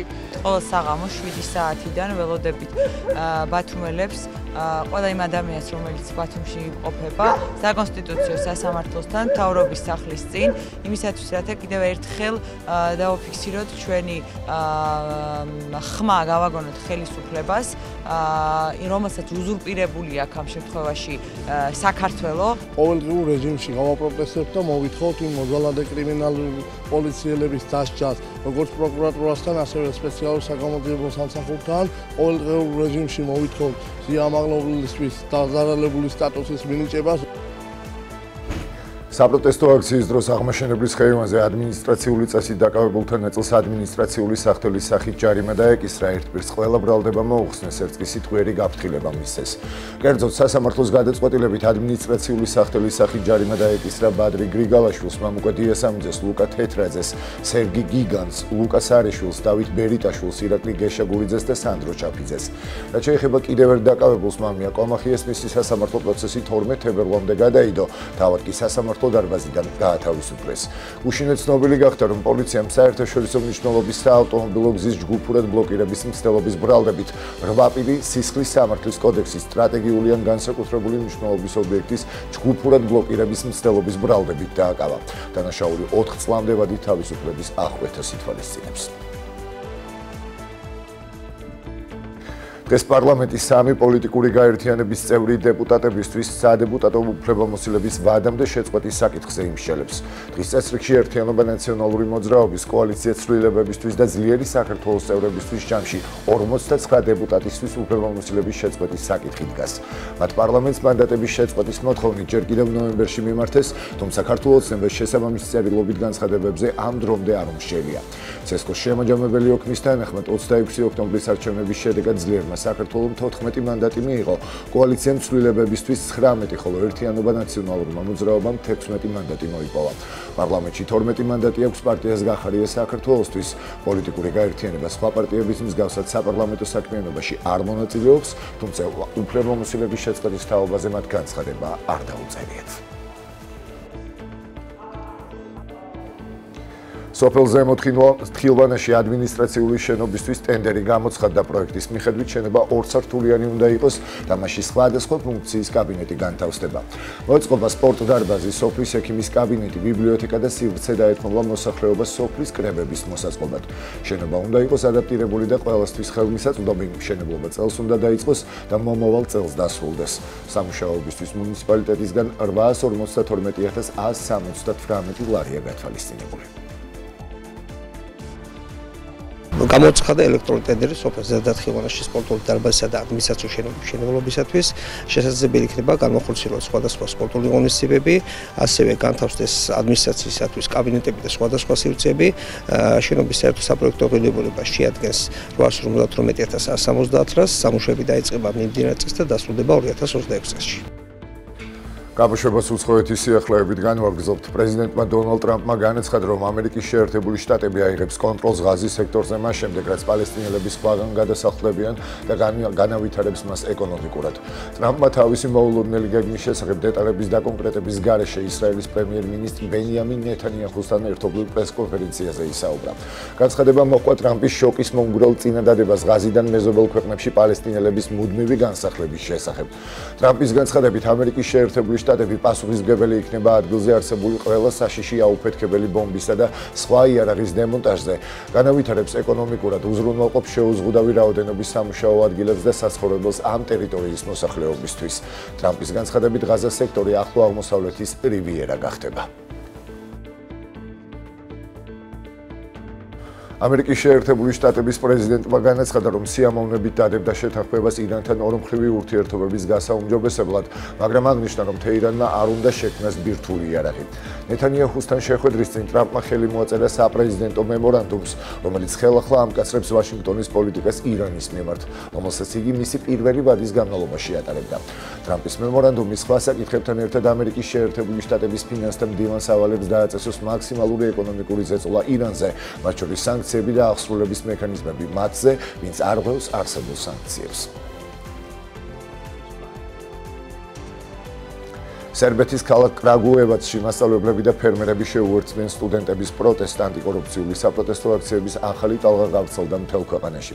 ათასობით ადამიანი გამოვიდა ქვეყნის სიდიდით მეოთხე ქალაქის ქუჩებში ანტისამთავრობო საპროტესტო აქციაზე რკინიგზის სადგურში მომხდარი ინციდენტის გამო, რომელმაც 15 ადამიანი იმსხვერპლა. ნოვი სადის სადგურზე სახურავის ჩამონგრევის შედეგად დაღუპულთა გამო დაწყებულმა ანტისამთავრობო პროტესტმა ბალკანეთის ქვეყანაში პოლიტიკური კრიზისი გამოიწვია. პროკურატურმა ამ დრომდე ბრალი წაუყენა 13 პირს.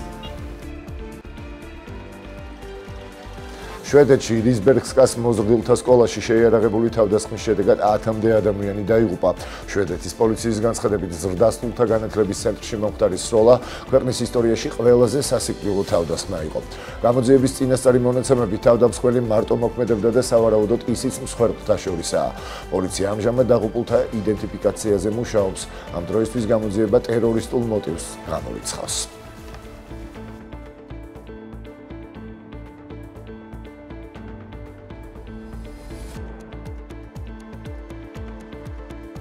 ეს იყო ჩემს ხელთ არსებული ბოლო ინფორმაცია. მთავარს უკვე 12 საათიდან ქეთი ჭყონია გაუძღვება, მე კი ხვალამდე გემშვიდობებით. ნახვამდის.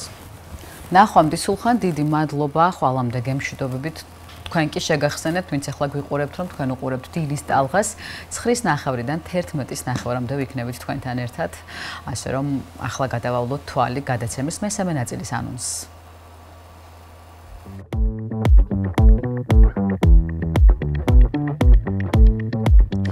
გადაცემის მესამე ნაწილში რა დადებითი და უარყოფითი გავლენა აქვს ხორის ხორცს ადამიანის ჯანმრთელობაზე და ელოდეთ სიუჟეტს. სტუმართან ერთად კი გავარკვევთ რა არის ტრიქინელოზი და რა უნდა გავითვალისწინოთ ხორცის შენახვისა და მომზადებისას.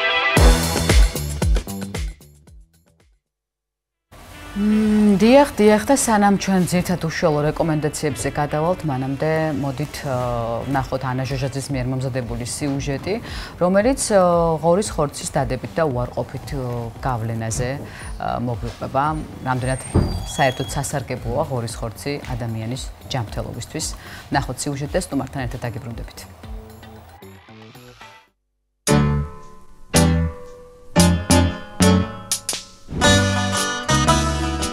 ღორის ხორცი ერთ-ერთი ყველაზე გავრცელებული პროდუქტია მსოფლიოს სამზარეულოებში. მისი გემოვნური თვისებების გამო ბევრისთვის შეუცვლელიც, განსაკუთრებით ქართველებისთვის. ჩვენთვის საყვარელი კერძები ხომ სწორედ ღორის ხორცისგან მზადდება, როგორიცაა მწვადი, ხინკალი, აფხაზურა, კუპატი და მრავალი სხვა. მიუხედავად ამისა, ღორის ხორცზე ბევრი მითქმა-მოთქმა არსებობს.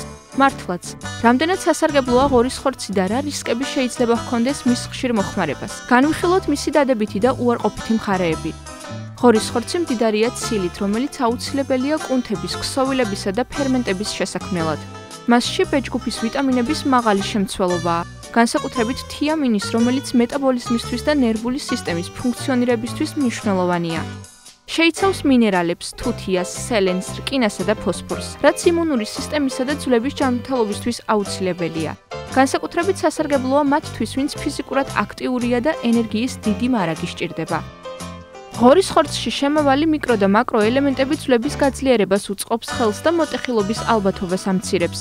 პროდუქტი აუმჯობესებს იმუნიტეტს და ასევე აღადგენს უჯრედების ნაკლებობას სეზონებს შორის პერიოდში. საინტერესო ფაქტია ის, რომ ღორის ხორცი ეხმარება ადამიანებს სხვადასხვა დაავადების შემდეგ სწრაფად აღდგენაში, ან ოპერაციის შემდეგ რეაბილიტაციაში.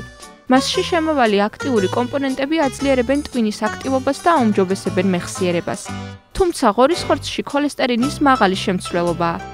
ჭარბი მოხმარება ხელს უწყობს სისხლში ქოლესტერინის დონის მატებას, რაც ათეროსკლეროზისა და გულის დაავადებების ფაქტორია. ასევე შებოლილი, დამარილებული და სხვა სახის დამუშავებული ღორის პროდუქტები, მაგალითად ბეკონი და ძეხვეული, შეიცავს კონსერვანტებს, რომლებიც ჯანმრთელობისთვის აზიანოა.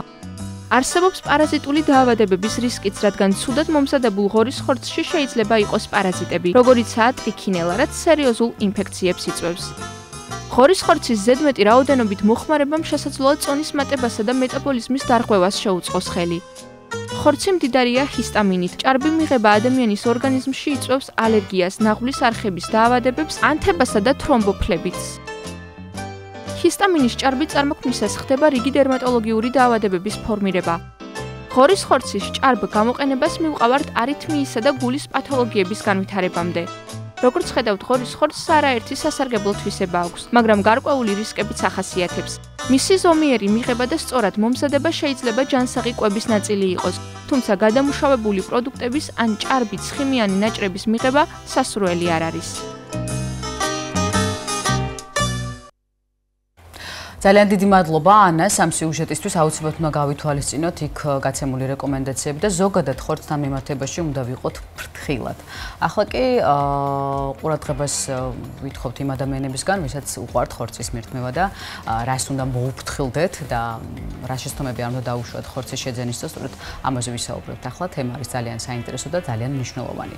რა არის ტრიქინელოზი, რა გზით ემართება ადამიანს და როგორ ავირიდოთ რისკები ხორცის შეძენისა? სტუმრად ყავს სურსათის ეროვნული სააგენტოს აჭარის რეგიონული სამართლოს უფროსი ქალბატონი თამარ ბერძენიშვილი. როგორც ყოველთვის დილამშვიდობისა. მოგესალმებით, დიდი მადლობა მობრძანდით და პირველი შეკითხვა, რაც ყველას გვაქვს ალბათ და გვინდა რომ ამაზე დეტალურად გქონდეს პასუხები, რა არის ტრიქინელოზი? რა პარაზიტთან გვაქვს საქმე? მივესალმები თქვენს მაყურებელს, მადლობა მოწვევისთვის. ეს არის საშიში ინფექციური დაავადება, რომელმაც სულ ახლახან გაიჟღერა ერთი კვირის წინ დაახლოებით გურიის რეგიონში მქონდა დადასტურებული შემთხვევა ამ დაავადების 63 წლის მამაკაცს დაემართა. საქმე იმაშია, რომ ხორცი თვითონ გახლავთ მაღალი რისკის განსაკუთრებით მალფუჭებადი სურსათი. ამიტომ მისი შეძენისას აუცილებელია, რომ გავითვალისწინოთ პირველ რიგში ჩვენი ოჯახის, ჩვენი ჯანმრთელობა და შევიძინოთ ზუსტად ისეთ ორგანიზებულ დაწესებულებებში, სადაც არის დაცული სანიტარულ-ჰიგიენური პირობები, მათ შორის ტემპერატურული რეჟიმი. რაც შეეხება თვითონ აი ამ ტრიქინელოზის შემთხვევას, საიდან ჩდება ის? საიდან ჩდება? ეს არის ჭია, მრგვალი ჭია, რომელიც განივზოლიან კუნთებში იბუდებს, ასე ვთქვათ, ის გადაეცემა ცხოველიდან ადამიანს, ეს არის ზოონოზური დაავადება და ცხოველებში ხდება მათი რეზერვუარი არის მღრღნელები, ძირითადად და ისეთ ცხოველებში, რომლებიც ჭამენ ლეშს, იკვებებიან ნაგავსაყრელებზე. ხშირ შემთხვევაში, ანუ შესაძლებელია, რომ იყოს ძროხის ხორცში, ღორის ხორცში, ეს არის ღორის ხორცში, ცხენში, დათვში, აი განსაკუთრებით ნანადირებს, ვინც მიირთმევს, შესაძლოა, რომ იქ იყოს უფრო მაღალი რისკი ამ დაავადების არსებობის. აუცილებელია, რომ მქონდეს მოწესრიგებული ფერმერული სისტემები და გლეხებმაც დაიცვას ის პირობები, რაც აუცილებელია, რომ რაც ცხოველის საკვებისთვის აუცილებელია. ეს არის რომ არ იკვებოს ის ტყეში, ნაგავსაყრელზე არ მიირთვას ლეში და ასე შემდეგ. თუმცა ძალიან რთულია, მაგრამ რისკების შემცირება ამ გზით შესაძლებელია. ნუ ეხლა ეს შეიძლება რომ თქვათ ოჯახურ პირობებში შემოვიდეს მღრღნელი და მაგალითად მიირთვას ცხოველმა, მაგრამ უმეტეს შემთხვევაში მაინც კონტროლი, ყველაზე დიდი მღრღნელი არის სხვა პროდუქტში, რაღაცა პროდუქტებში, თუნდაც ნაგავს. ისინია გადამტანები, რეზერვუარები ამ ჭიების და მათი მირთმევის შემდეგ შესაძლოა რომ შინაურ ცხოველს ეს დაემართოს ეს დაავადება. ვამუშავებთ. მაგრამ ნახეთ ჩვენ რას ვაკეთებთ ამისთვის. აი ჩვენ ყველა ამ შესაძლო საფრთხისგან რომ თავი დავიცვათ, პირველ რიგში რა თქმა უნდა ცხოველი მიყვავს სასაკლაოზე და სასაკლაოზე იკვლება ვეტერინარული ზედამხედველობის ქვეშ. ეს იმას ნიშნავს, რომ ცხოველი გადის დაკვლისწინად და დაკვლის შემდგომ შემოწმებას. აი სწორედ იმ სასაკლაოზე ხდება ამ ტრიქინელას ჭიების აღმოჩენა. სხვა შემთხვევაში შეურიარაღებელი თვალით მისი აღმოჩენა სრულიად შეუძლებელია. მეცაც გეტყვით, რომ აი თქვა შინაურ ცხოველს ღორს თუ ემართება, ხშირ შემთხვევაში მას არანაირი კლინიკური გამოვლინება არ აქვს. თუ ძალიან არის დასნებოვნებული, ამ შემთხვევაში შესაძლოა რომ თქვა კოჭლობით იაროს, მაგრამ ეს ძალიან იშვიათ შემთხვევაში შესამჩნევია ეს ან შეურიარაღებელი თვალით ჩვენ აი კონსტიტუციით, ფერით, გემოთ ისუნთ, ვერაფრით ვერ ხვდებით, რომ ის დასნებოვნებული. ამას მხოლოდ და მხოლოდ ვეტერინარი ექიმი მიხვდება სასაკლაოზე. როგორ ახერხებს ეს ჭია მოხვედრას ორგანიზმში, იმიტომ რომ ხორცს ბუნებრივია ვწვავთ ხარშახ ძლივი პერიოდის განმავლობაში და შემდგომ მივიწვევთ ბუნებრივად. როგორ გადაჭრეს? აი ნახეთ, არასაკმარისად თერმული დამუშავების პირობებში არის ზუსტად როცა ეს დაავადება ჩნდება ადამიანის ორგანიზმში. ხორცი უნდა იყოს ძალიან კარგად დამუშავებული, შემწვარი, ძალიან კარგად ან მოხარშული სათანადო ტემპერატურაზე და სათანადო დროის განმავლობაში. ხშირ შემთხვევაში აი ცვრიან მწვადებს რო ვეძახით, აი ესენი ძალიან საშიშია, თუ მით უმეტეს შეუმოწმებელ ხორცთან გვაქვს საქმე. აი თუ გლეხურ მეურნეობაში, აი თქვა სახლში იკვლება შინაური ცხოველი, რამოდენიმე ნაჭერი მაინც რო წაიღოს და ვედექიმს თქვა თუ ჩვენი მოხმარებისთვის თუ გვინდა ხო გავაშინჯოთ სხვა შემთხვევაში თუ საზოგადოებრივი უკუპრების ობიექტებს ვაწოდებ და ეს უკვე მომხმარებელთან გადადის აუცილებელია რომ ის სასაკლაოზე შევიდეს აქედან სასაკლაოდან გამოსულ ხორცში უკვე ეს აქსიომა რომ მოხდეს ტრიქინელა ხო საინტერესოა თუ მაინც ვერ დავიცავით თავი ანუ ეს თქვენ ახსენეთ გურული ბატონი რომელსაც დაემართა ესე თუ არის რაღაც ესეთი მიახლოებითი სიმპტომები რის შემდეგაც უნდა მიმართოთ ანუ კი თავიდან მივირთვით და მოხდა ეს პარაზიტი კი ბატონო თავიდან იწყება თავის ტკივილით შესაძლოა განვითარდეს ფაღარათი მე ეს ჭიები როცა შეიჭრება უკვე ტრიქინელები ორგანიზმში იქ გადადის სისხლში ლიმფურ კვანძებში ნაწლავებში ბოლოს დაიბუდებს განივზოლიან კუნთებში და რამოდენიმე ათეული წელიც კი შესაძლოა რომ იცხოვროსო მაგრამ თავარი ამოსავალი წერტილი აი თვითონ ეს ბატონიც აცხადებს რომ არ ახსოვს სად შეიძინა ეს ხორცი ამიტომ არის აუცილებელი რომ ჩვენ შევიძინოთ ეს ორგანიზებულ დაწესებულებებში იქ სადაც ხორცს აქვს თავისი ფორმა ნომერი 2 ანუ ვეცან ექსპერტიზა აქვს გავლილი აქვს ეტიკეტი რომელზეც აღნიშნულია სად დაიბადა სად გაიზარდა რამდენი წლის არის რა სქესის არის და ასე შემდეგ ამის საშუალება ჩვენ უკვე გვაქვს ძალიან დიდი ყურადღება მით უმეტეს მომხმარებელმა და კიდევ ერთ ვიტყვი პირობებს სად შევიძენთ ხორცს ჩვენ ძალიან ხშირად გვინახია სადღესასწაულო დღეები როცა გვაქვს აი მანქანების თქვათ საბარგულებზე და გეუბნებიან რომ ახალდატყულია და ქუჩებში არაორგანიზებულ დაწესებულებებში რაც სასტიკად დაუშვებელია და აკრძალულია ეს არის უკვე გარევაჭრობა, რომელსაც ფაქტურად სურსათის ეროვნული სააგენტო ვეღარ აკონტროლებს, იმიტომ რომ ის იმ თავითვე მავნე სურსათია. ამიტომ ჩვენ მასთან შეხება არ გვაქვს. ვამბობთ რომ ის არ შეიძლება და დამთავრდა. ამიტომ მივმართოთ ორგანიზებულ დაწესებულებებს. თუმცა როდესაც მაგალითად ჩვენ მყიდულობთ ხორცს, ხანდახან ხდება ისე რომ პირდაპირ არ ვამზადებთ მას და ვინახავთ მაცივარში გარკვეული პერიოდით. თუ ერევას იცივე აი ამ ძალიან კარგი შეკითხვა, მინდოდა მეთქვა. აი ტრიქინელას კონკრეტულ შემთხვევაში არც გაყინვით, არც გამოშრობით, არც აი ეგრეთ წოდებული დამარილებით მოყდინება არ ხდება, ხო? აი თერმული დამუშავება მხოლოდ საჭიროა. ერთადერთი ხორცი უნდა მოუხარშოთ საგულდაგულოდ, ასე ძალიან კარგად, დიახ და შევწვათ ძალიან კარგად. ნუ რა თქმა უნდა, შენახვის პირობებს ძალიან დიდი მნიშვნელობა აქვს. სხვა შემთხვევაში ხა ტრიქინელა შეიძლება არ მოკვდეს გაყინვით, მაგრამ სხვა შემთხვევაში აუცილებელია რომ ხორცში შევინახოთ 2-დან 6 გრადუს ცელსიუს ტემპერატურაზე და ხორცსაც აქვს მისი მოხმარების ვადა. ახალი ხორცი 48 საათია საკვებად ვარგისი. იმ შემთხვევაში თუ გაყინულ ხორცს მივირთვებთ, აქ უკვე ეტიკეტით ვსარგებლობთ, ეტიკეტზე არის წარმოებლის მიერ დადგენილი თავისი შენახვის ვადები და პირობები და აი ეტიკეტის საშუალებით ხელმძღვანელობთ. და ასევე კიდევ ერთი შეკითხვა მექნება, გუშინ როდესაც ამ თემაზე ვმუშაობდით და ვამუშაობდით, ჩვენთან ოფისში, ჩვენს ოთახში გაჟღერდა ესეთი კითხვა, რომ ვიკამათეთ ამაზე სხვათა შორის, ან მოამზადოთ საკვები, რომელიც არის ცხელი, ხორცის, თუნდაც ხორცეული. როგორ უნდა შევინახოთ ის მაცივარში, ცხელ მდგომარეობაში, თუ საკვები უნდა გაცივდეს? და მერე უნდა შევინახოთ ეს მაცივარში. გრილდეს და შემდეგ უნდა გადავიტანოთ მაცივარში და აი აქ ხორცთან ვიტყვი რომ არ დამავიწყდეს რომ დაახლოებით 2 საათის განმავლობაში ის უნდა იყოს ტრანსპორტირების დროს სამაცივრის შესაბამის სამაცივრო პირობებში მოთავსებული და 2 საათის განმავლობაში უნდა მოხდეს მისი უკვე მაცივარში გადატანა თქვა ყიდვიდან მაქსიმუმ 2 საათის განმავლობაში. და აი ხა კიდევ ერთ ვიტყვი რომ არის ხშირად ტრანსპორტირება უწევთ შორმანძილებზე, ხო? ამ შემთხვევაში კარგი იქნება თერმოჩანთები, ოჯახური პირობებისთვისაც ვამბობთ, ყინულებით, სადაც ტემპერატურული რეჟიმის შენარჩუნების საშუალება გვექნება.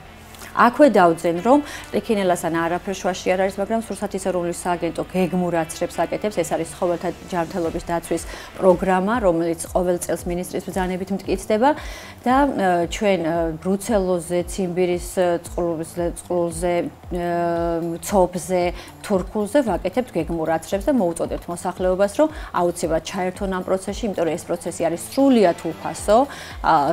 სახელმწიფო ძალიან დიდ თანხებს ხარჯავს ამისთვის, რომ ეს მომხმარებლისთვის და მათ შორის ფერმერული მეურნეობებისთვის, გლეხებისთვის იყოს უფასო და ყველასთვის არის მთელი საქართველოს მასშტაბით და რა თქმა უნდა აჭარის რეგიონის ყველა სოფელში, ყველა ოჯახში კარდაკარ პრინციპით ჩვენი ვეტერინარები დადიან და ამ ყველაფერს აკეთებენ სრულიად უსასყიდლოდ და მოუწოდებ მოსახლეობას, რომ ამ პროგრამაში ჩაერთონ და იყვნენ დაცულები და დაიცვან გარშემოყოფები. არაჩვეულებრივია, ნამდვილად გჭირდება ამ ყველაფრისგან დაცვა, იმიტომ რომ შესაძლოა გვინდოდეს გემრიელი სადილის მირთმევა და აღმოჩნდეთ ძალიან სავალალო მდგომარეობაში და სავალალო პირობები შეიქმნას.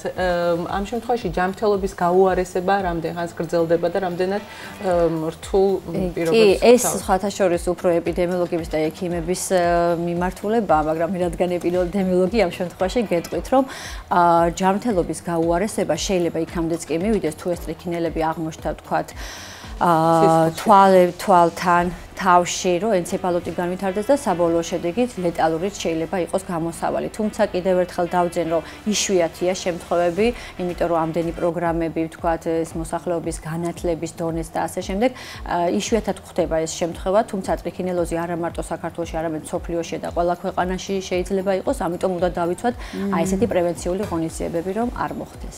ძალიან დიდი მადლობა თამარ ბერძენიშვილის, რუსეთის ეროვნული სააგენტოს აჭარის რეგიონული სამმართველოს უფროსი გახდათ ჩვენი სტუმარი, საუბრობდით ხორცის შეძენისას რეკომენდაციებზე და მოკლედ აუცილებლად უნდა გაუფრთხილდეთ ჯანმრთელობას, აუცილებლად უნდა მივაქციოთ სუპერმარკეტში, სხვადასხვა დაწესებულებებში, როდესაც ხორცს ყიდულობთ ეტიკეტს და ვადას აუცილებელია რომ მივაქციოთ ყურადღება. ეს უნდა გახდეს ჩვენი წესი, იმიტომ რომ ხორცთან უნდა ვიყოთ ფრთხილად, იმიტომ რომ შესაძლებელია შედეგიც იყოს ძალიან სავალალო. ძალიან დიდი მადლობა, ასეთი გახდათ 5 თებერვლის დილის გადაცემა. ჩვენ ხვალამდე გემშვიდობებით, კეთილი სურვილებით. მადლობა და ნახვამდის.